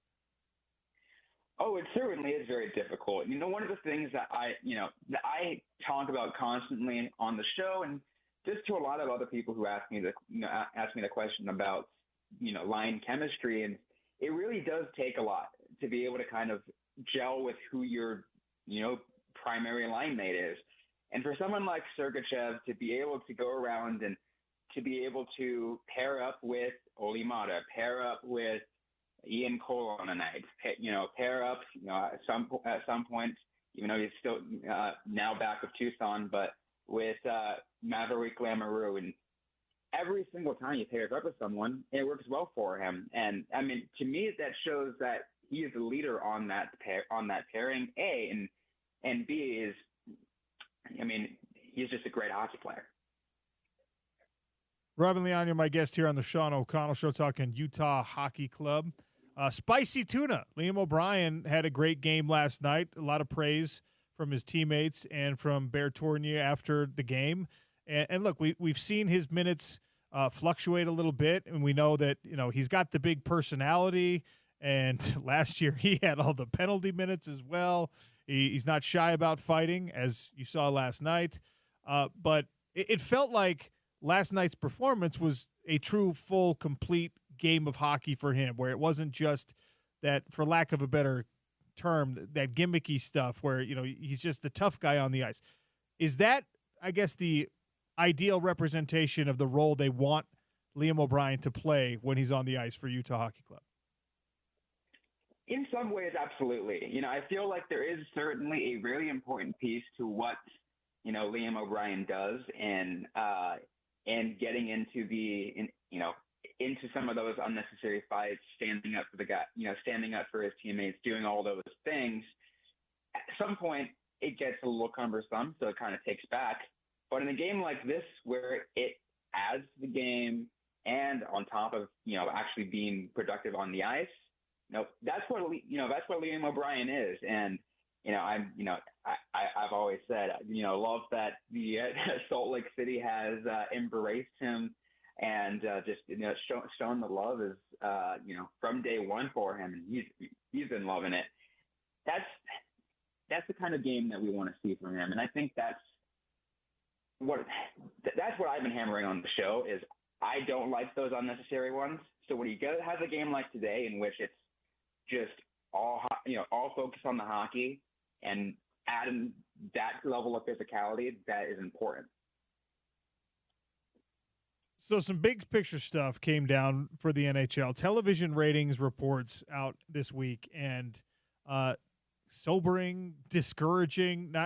It feels strange because this market is embracing hockey fully for like the first time, and people are showing up at the games and watching the games on TV or streaming them on the apps, and then you see these articles about how far the NHL is trailing behind the other sports properties and how there's a 40% decline in year-over-year viewership and things like that. Are those numbers, you think, truly representative, or is it just because, now there are these streaming properties and there's other ways for people to take in NHL hockey? Is the appetite changed as much as these articles are making it look? I mean, to me, it's a really complicated answer because one, a lot of it does have to do with the streaming. A lot of people are moving to those, direct-to-consumer apps that a lot of teams are putting out. So those may not always get reported, whether it's ESPN Plus or whatever other, online platforms people are using. Those are a little bit more complicated. But at the same time, I know a lot of people are getting a little bit tired of the same old, outside of Utah, of course, of the same kind of things that we're seeing where national games, they're promoting the Chicago Blackhawks. They're always trying to promote the St. Louis Blues or the Vegas Golden Knights. It's the same teams they're recycling, and some people are getting tired of it.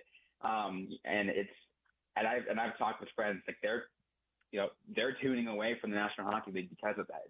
It's the recycle. They'll watch their team, but then they'll just tune away from everything else. You've got a race for Ovechkin, who scored with 0.1 seconds on the clock to put him 17 shy of the Gretzky all-time goal-scoring record. That's a very attainable number for him in the remainder of this season. Is this potentially like a home run race kind of a situation where the NHL could lean into this and provide coverage and maybe get some casual sports fans back by heavily publicizing, the fact that Ovechkin could overtake the great one this year? Is there anything, I don't know, on a big picture standpoint that the league can do right now to try and fight against some of these narratives and some of these numbers with this moment that we might potentially see in an NHL regular season? Oh, certainly. And honestly, if they're not doing that right now, I think that they really need to seriously consider that. I think Alex Ovechkin, he's the guy that he will not slow down. He wants to go for that record, and I mean, honestly, he will.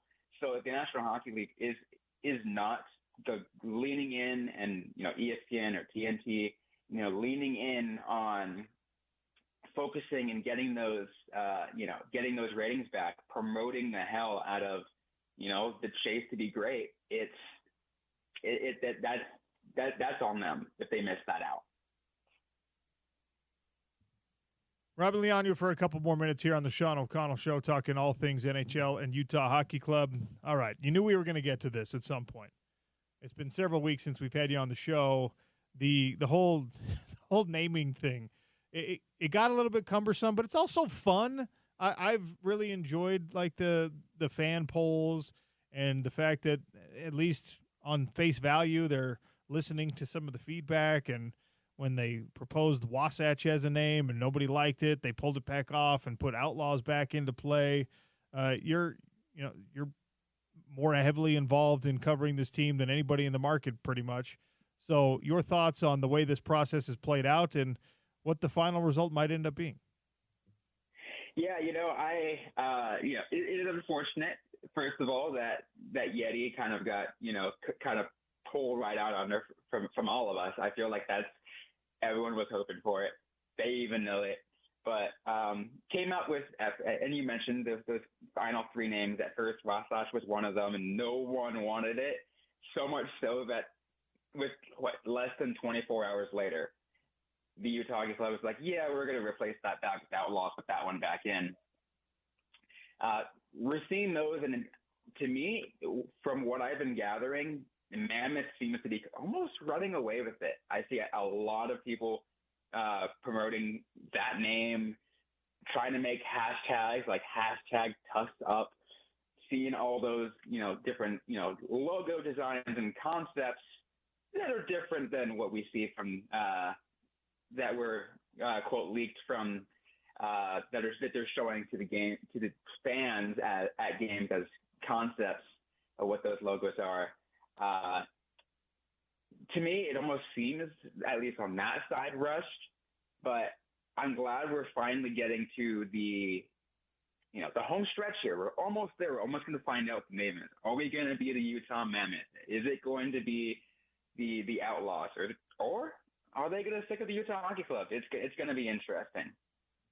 Well, there is a certain number of fans that believe that this is all, an effort by the ownership and by Qualtrics and whatever to just continue to farm more data and to capitalize on the business model that allowed Ryan Smith to buy this team in the first place. I think I'm not that much of a skeptic. I don't know why you would go through this exercise if you weren't at least casually curious about what your fans really wanted. But we did find out how massive the marketing effort and the merchandising effort is with the Utah Hockey Club situation, where sweaters weren't even available till almost mid-season for fans to purchase and things like that.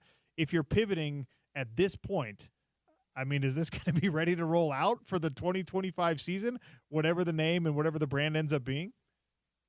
Yeah, so how things work in the National Hockey League for jerseys and sweaters is the order gets put in bulk. So every team has to submit it by a deadline, and that in order for them to all be ready by the season. To my knowledge, that deadline is coming up.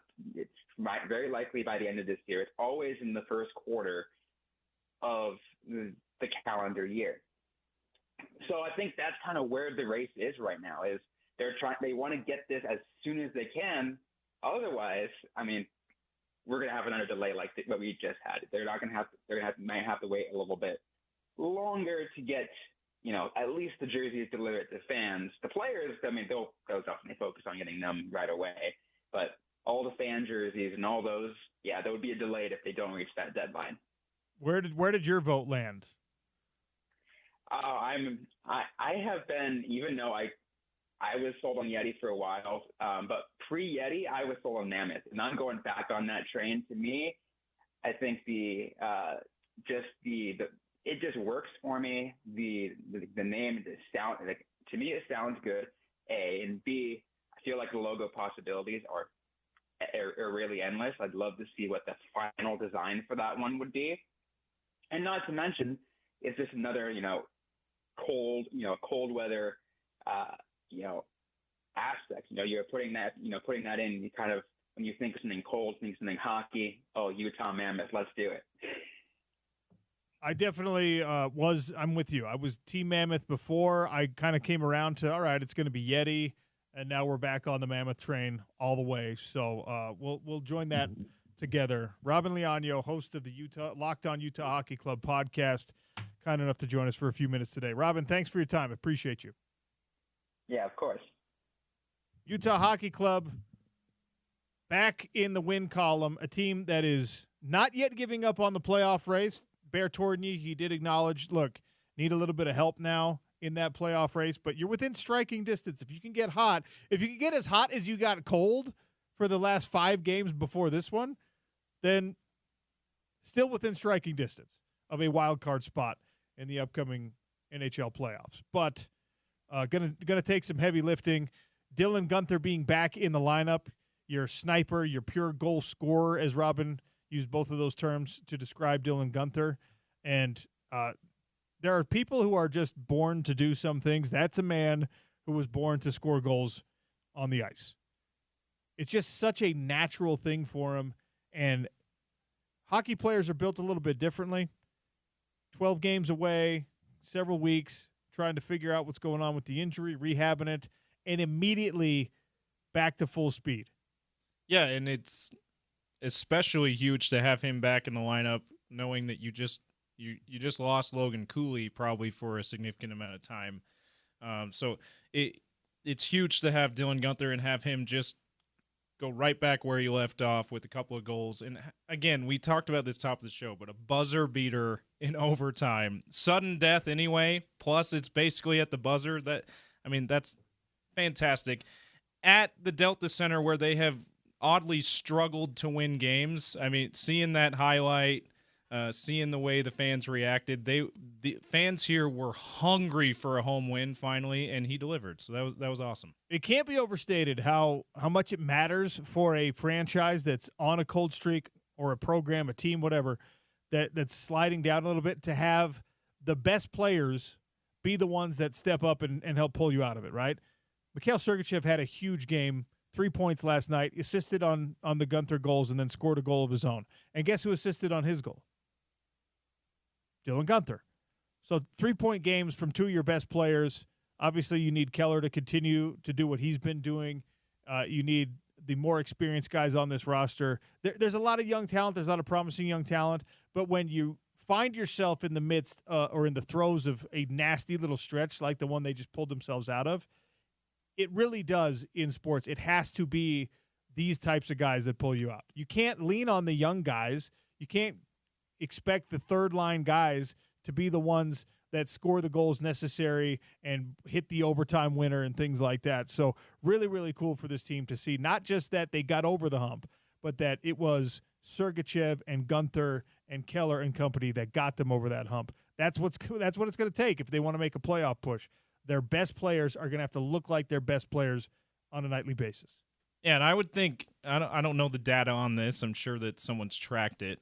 But I would think that snapping a losing streak, ending a cold stretch, a rough stretch of play at home in dramatic fashion would help a lot in terms of getting momentum and turning that around, doing a 180 and starting a win streak out of this. I would think that a home win in particular with your stars, like you just mentioned, leading the way, I would think that would have a huge impact on having kind of season turnaround. Certainly a turnaround from recent stretch of play. They're 6 points out of the final wild card spot in the West, by the way, OC. So they need some help, but they're not completely out of it here with what, a couple of months left still.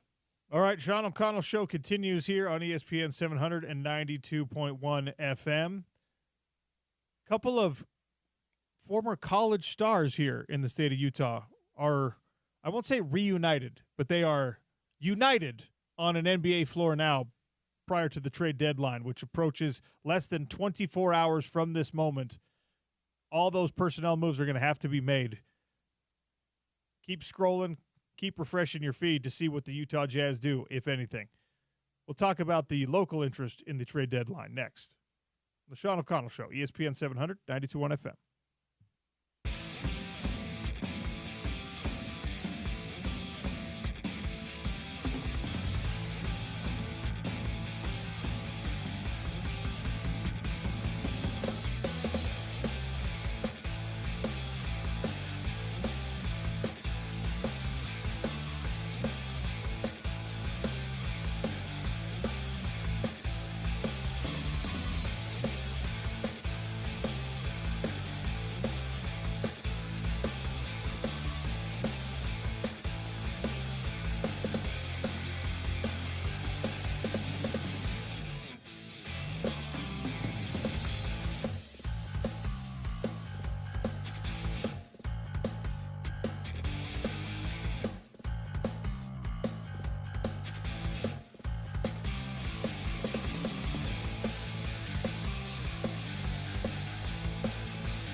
We're 23 and a half hours away from the NBA trade deadline. Gordy Chiesa is going to be with us for an hour leading up to it on the show tomorrow. He'll be here in studio talking about all the things that do or do not come down on the NBA front. We were talking, James, 40 minutes ago about the possibility of Kevin Durant maybe reuniting with his old running mates with the Warriors. Now I'm watching ESPN in front of me. Shams Charania is saying that he is not interested in rejoining the Warriors. Kevin Durant doesn't want to go back to San Francisco. I listened a little bit to what they're talking about on the NBA Today set. Mark Spears, longtime NBA writer, particularly in the Bay Area, helped cover that Warriors dynasty for ESPN and Anscape. He said, "Yeah, I've had conversations with Kevin Durant too," and he as soon as these rumors came up, he said, "Wait, who said I want to return to Golden State?" And he's been talking with the Warriors as soon as those rumors come up to say, "Can you help me and my camp get somewhere else, please?" So, all right, well, there you go. We'll see. You got to monitor that. You got to see what the Jimmy Butler situation looks like. What would be hilarious, by the way, OC, as we're watching or looking at NBA Today again here, and Bobby Marks is working the board here. He's talking about, because Jimmy Butler has been trying to get to the Suns. Kevin Durant has been quietly trying to leave the Suns. He's looking at a Jimmy Butler for Kevin Durant swap, which would be, I don't know what that accomplishes for either team, honestly. Like, I think that the Suns are only better with Jimmy Butler if KD is still there, as good as Devin Booker is. I'm not sure they're a much better team. And I don't think the Heat are that much better. They are, because Butler hasn't been playing that much. He's been trying to get himself suspended, but I'm not sure their ceiling's much higher with Kevin Durant than it is with Butler if Butler wanted to play there this year, OC. Well, yeah, okay, so that's the big if. If Butler wanted to play there this year, are you getting production out of these guys? If Jimmy Butler doesn't want to be in Miami, that saga, that's an untenable relationship. That divorce is pending one way or another. You might as well get some value out of it. Yeah, right? And Kevin Durant would be obviously great value. Still, you talked about his numbers, 27.6 boards, 5 assists, something like that. Like, yeah. Now, is he going to help you win a championship? Is he going to put you on his back and drag you through the playoffs like Jimmy Butler has done? Well, that's been the criticism against Kevin Durant in his career. He doesn't do that. He's not that guy. Now, that's a reductive take to say that Jimmy Butler accomplished that, because obviously there's a lot more to the success that the Miami Heat have had, but he gets a lot of the credit for it, and that is rightfully so.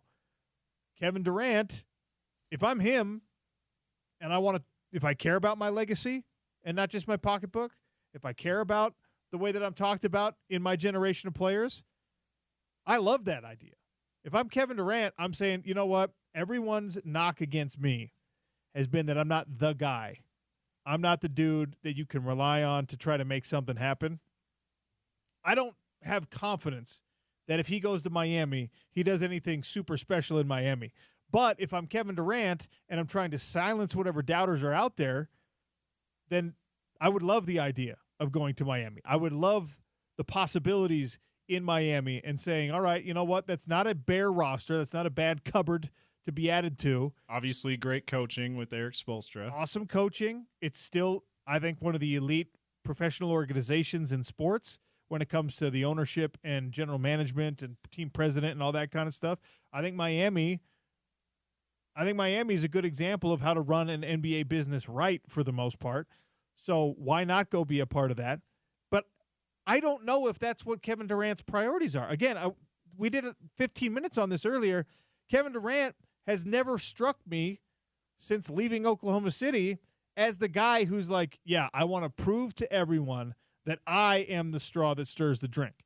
I think he's totally fine being the guy that's like, I'm just like a really, really good side dish, or I'm like the second main that you guys have, and I don't care about the conversation as long as I win and get paid. There's nothing wrong with that. It's very normal in today's NBA world. He could change the narrative around himself if he went to Miami and made something special happen for Miami. He doesn't have to win a championship in Miami, although that would be the ultimate way of doing so. But if he went to Miami and he said, this is my team, we're not going to be talking about Kevin Durant got added to another superstar's culture. I'm going to do it my way here, and if I do something special, I get the credit for it. Like, that's the conversation if he ends up in a place like Miami. Again, does he want to take on that challenge at 36 years old? Is that something that Kevin Durant is enthusiastic about as the twilight of his NBA career approaches? I don't think we see him playing into his early 40s, but with those paychecks, I mean, he makes $50 million a year, so it's going to be hard to walk away from that. I mean, I don't know. Maybe he's how important is the all-time NBA earnings title to him? He's going to keep going after. He's going to have to keep playing after LeBron stops playing. He's going to have to play 4 years after LeBron's done. Well, maybe only two. Yeah, maybe only two with the salaries, and he's 4 years difference in like years played, but $80 million in salary. So there you go. So that's a proposed trade right now. It's at least an NBA trade machine. Bobby Marks proposed trade. Yes. A swap, Heat Suns. What I teased when we took the break was that there are a couple of former college stars here from within the state of Utah who are now teammates in Milwaukee. Kyle Kuzma got traded to the Milwaukee Bucks, so he'll be playing alongside. And by the way, let's take a moment to just clap for Kyle Kuzma for getting out of Washington. Well done, What Kyle a Kuzma. terrible couple of years he had to endure in Washington is from a win-loss standpoint, but still some of the most productive years of his career too individually. So he showed the Bucks, even though his numbers are a little bit down this year compared to last year, he showed a team that wants to be a contender in Milwaukee that, hey, you have what you probably have what we need. Plus, he puts them under the second apron, I believe. Financially, a big move for them too. But yeah, good job, Kyle, for getting out of DC. He's making like $21 million this year, and that's the bargain that you're looking for. Yeah. If you're the Milwaukee Bucks, that's crazy. I think Middleton was like 35 or something a year. Kuzma's so, yeah, averaging 15 points and almost 6 rebounds to go with 2.5 assists, shooting 42%. And again, probably most importantly is he's going to be the rotational. He's going to be the sidekick. He's not even close to the best player on that team in Milwaukee. And that is the right role for Kyle Kuzma to be playing. He's a much younger version of Chris Middleton. So it's a good swap for Washington. By the way, he was at $31 million a year for Middleton. So yeah, it's a $10 million bargain, even though he's making over $20 million a year. So now again, a lot of these teams, everything's going to get overshadowed. All the conversation is going to be about the Luka fallout, and then, of course, whatever happens with Jimmy Butler probably comes next, and Kevin Durant. That might just be all done in one trade.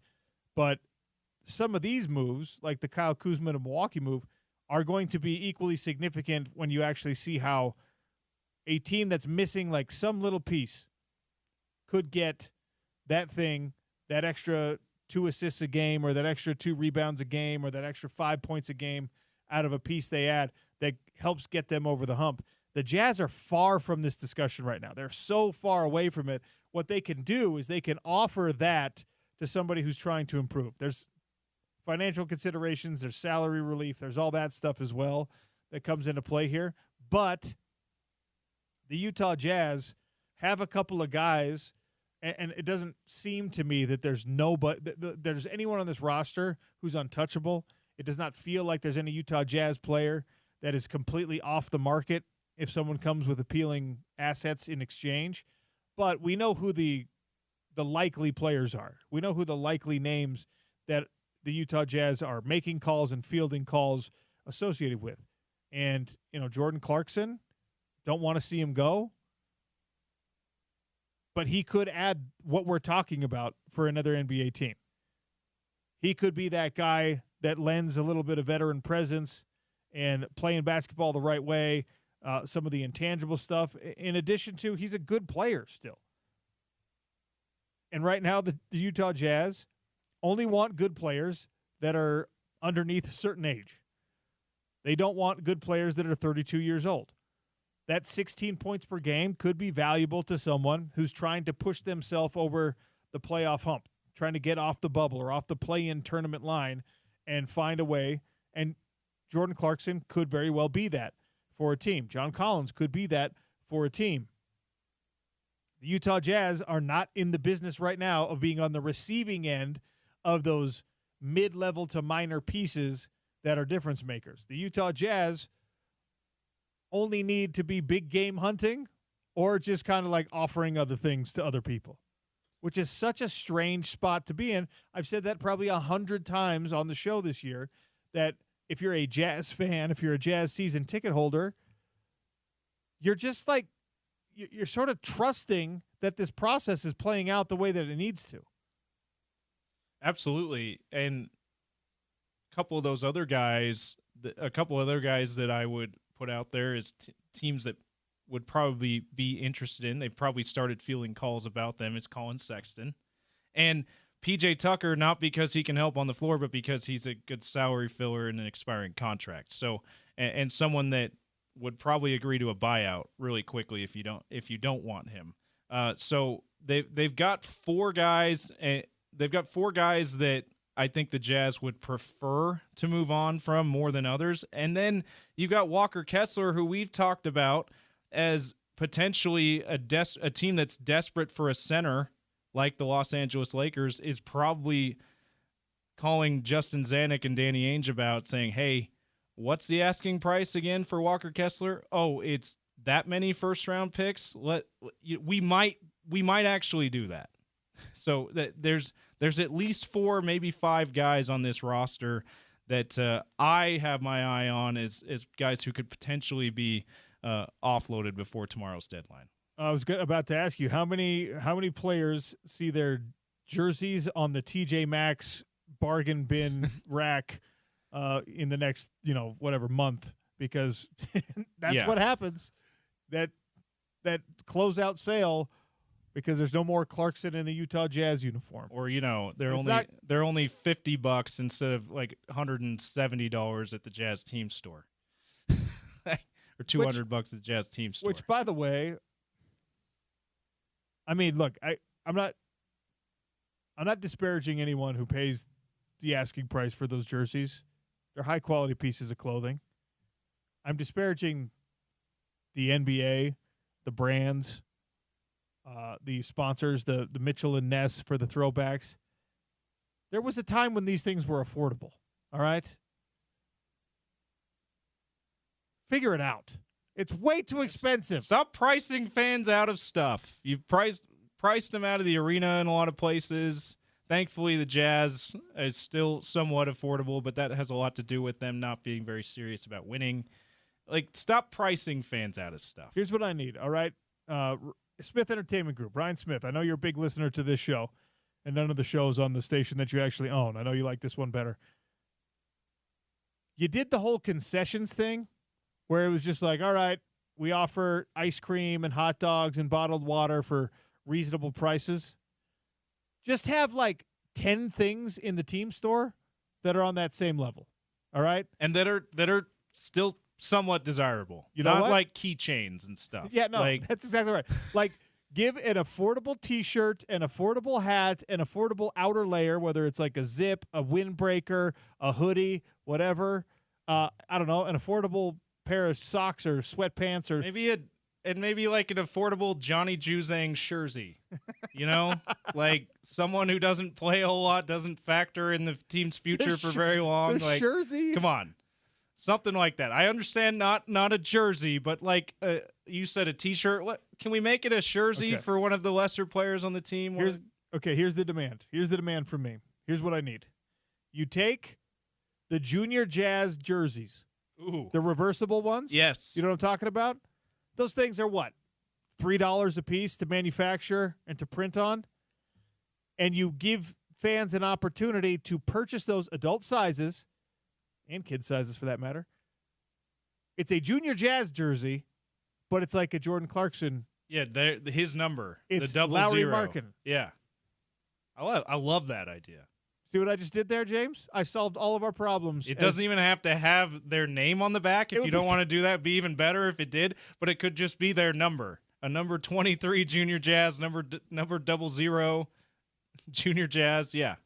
Could be like the NCAA football jerseys used to be. $24.99 at the team store in the arena. Still sell your officially licensed super authentic ones. But for the hipsters and the poor people and those of us who just have a problem forking out $200 for a jersey, Do the Junior Jazz jersey in a grown-up size, Lowry Markkanen's name and number. I want name and number. Yeah, I mean, I want the name too. I'm just trying to be. I'm being realistic. They probably would skimp on the name if they did that. But yes, the name, please. All right. Trivia and some tickets to give away. A little crosstalk with Spence Checketts. We'll wrap things up on the Sean O'Connell Show next on ESPN 700, 92.1 FM.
Little crosstalk coming with Spence Checketts, who is the host of The Drive right here on ESPN 700 and 92.1 FM. Crosstalk is brought to you by our friends at Advanced Window Products.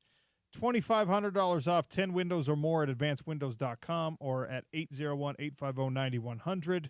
Buy direct from a local manufacturer. Advanced Window Products. Sales, installation, warranty coverage is all done in-house with no middleman markups. advancedwindows.com. Incubus tickets to give away. Utah First Credit Union Amphitheater coming up in July. Tickets to By Incubus. the way, OC, speaking of Spence Checketts, you know the name of that Incubus song is Drive. Perfect. Perfect symmetry. There it is. Plus, it takes me back to the PlayStation karaoke game. Did you do that on purpose? I didn't pick that song on purpose for Spence Checketts. I picked it because it takes me back to childhood playing karaoke on PlayStation. That was one of my favorite songs on the Back when I was karaoke. a kid, we didn't have PlayStations, James. We had regular Nintendo back when I was a kid. The original. I'm very sorry. You're not old enough to know what an Atari is, Sean, so you calm down. I know what an Atari is. I you only ever played play one it? one time. Pitfall on Atari was the only thing I ever The played. ping pong game was literally 2 lines in a square. And, I mean, I was only a kid, but I am old enough to have played an Atari. Okay, that's good. Were you Great. giving away tickets before James so rudely interrupted? I That's tried my to. bad. Go ahead. Sorry, go ahead with the listeners. trivia No. question. Sorry, listeners. James is interrupted. You don't no get one's tickets going to now. Incubus. The natural follow-up is, don't we now need to hear James sing the song? If he's That is an bragging unnatural about- follow-up. We do not want that. I he's have bragging about the sung a karaoke. little bit. I did the start of this Frozen 2 Yeah. song. James is a Disney adult. You didn't know that, Spence. Oh, I know He is. now. Okay. All right. 877-353-0700. I gave you the spoiler alert that this was going to be the trivia question. We were talking about the career earnings of certain NBA talents. The top 10 career NBA earnings feature one player with a sincere connection to the state of Utah. Someone who actually played basketball here in the state of Utah, not as a visiting opponent. Came in at number 8. Who was that player? 877-353-0700. If you know who it is, who's a top 10 earner in NBA history, who played some basketball here in the state of Utah, you'll get tickets to Incubus. I think I know, but I won't spoil it because obviously we need to get a winner. Yeah, I'll make sure that before you spoil it, we have a winner. We do have a winner. Oh, there it is. So go ahead Do you and know who it guess. Is it Spence? Hayward? It's not. Top 10 all time? Where did you mentioned where Hayward is though? Hayward was earlier like in the show. 23, if I'm not mistaken, Yeah. all time. Top 10 all time. Did he just stop here for a 33 moment? was Gordon Hayward. No, he didn't play professionally here. That's the Didn't play professionally here.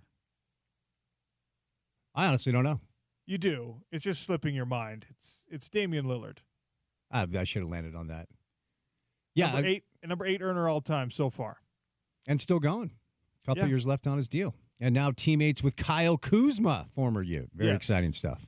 Do you want to take a crack at the top just NBA salary earnings ever in NBA history? I'm assuming LeBron is. Yeah.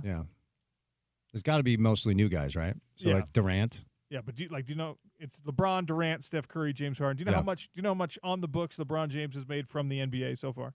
Is it over $500 million? It's $581 million. That's wild.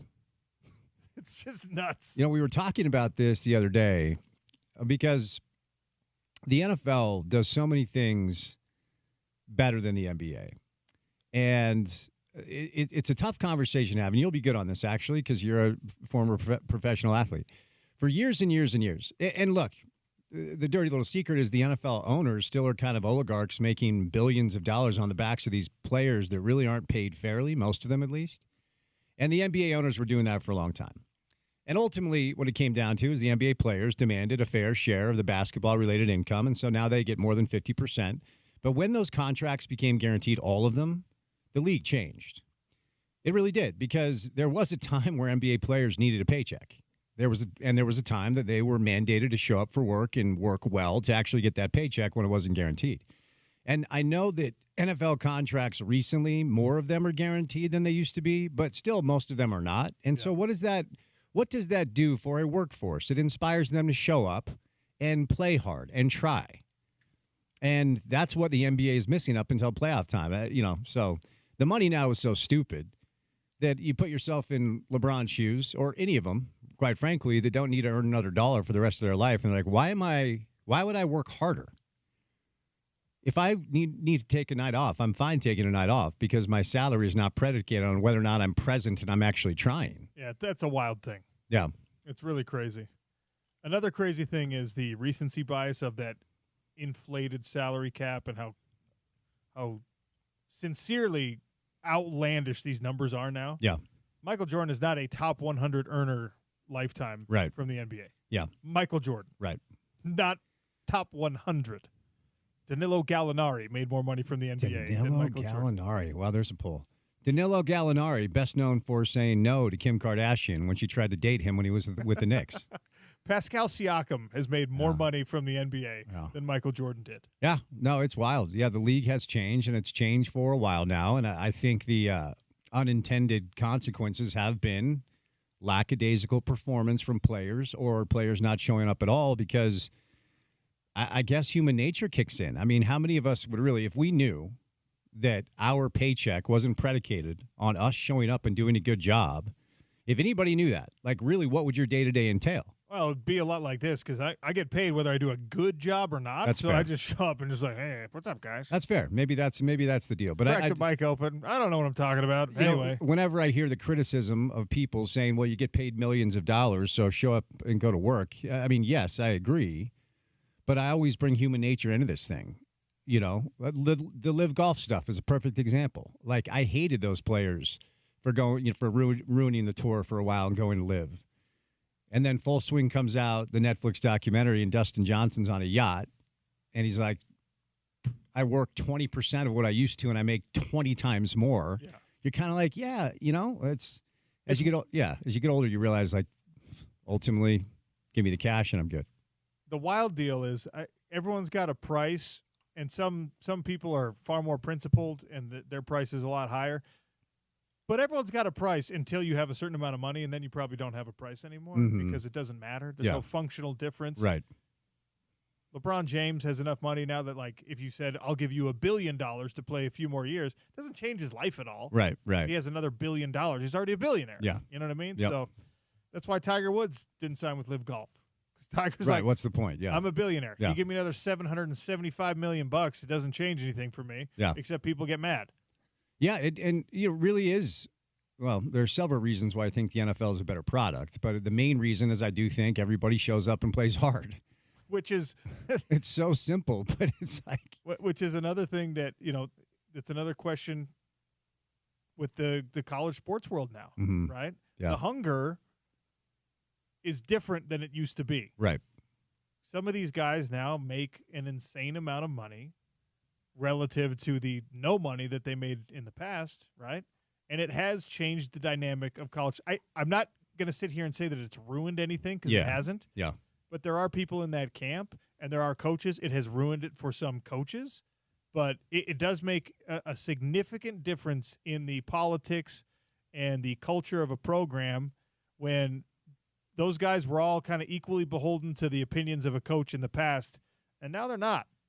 Now that coach can just be like, or that player can be like, dude, I have an offer from Alabama to play for $2 million next year. Yeah. Don't talk to me like that. Yeah, and hopefully what doesn't spill over in because I'm not a college football alarmist. I mean, I feel like everything that people have said, like, oh, NIL is going to ruin it, transfer portal is going to ruin it. No, like Saturdays are still Saturdays in the fall, and whatever the final landing of the plane of college football looks like, the product is too good for it to be completely ruined. And believe me, the lack of leadership has tried to completely ruin it. I'm not an alarmist when it comes to the product, but I think one of the fears is whenever money gets involved and whenever large sums of money are involved, what does that do to the motivation of the player, to your point, to stay and play hard? But what's happened mainly in pro basketball, it doesn't happen as much as in pro football, is agents are now involved and teams are now involved where your second and third contract,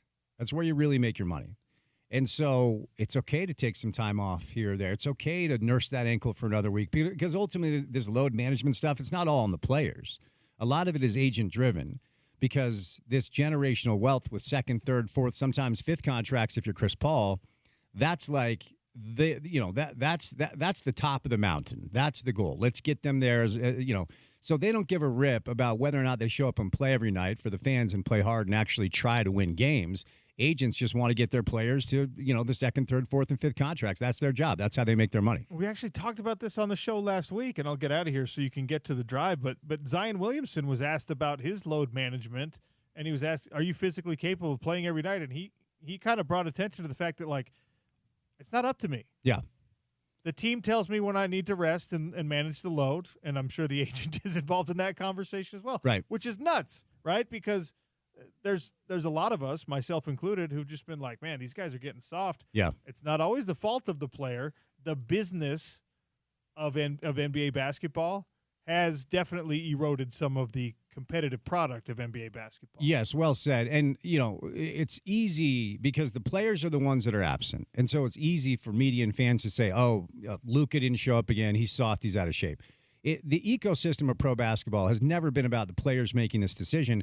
The problem is, one of the problems, is Adam Silver runs NBA basketball like a Fortune 500 business, where David Stern ran NBA basketball as an entertainment product. There are two very different things.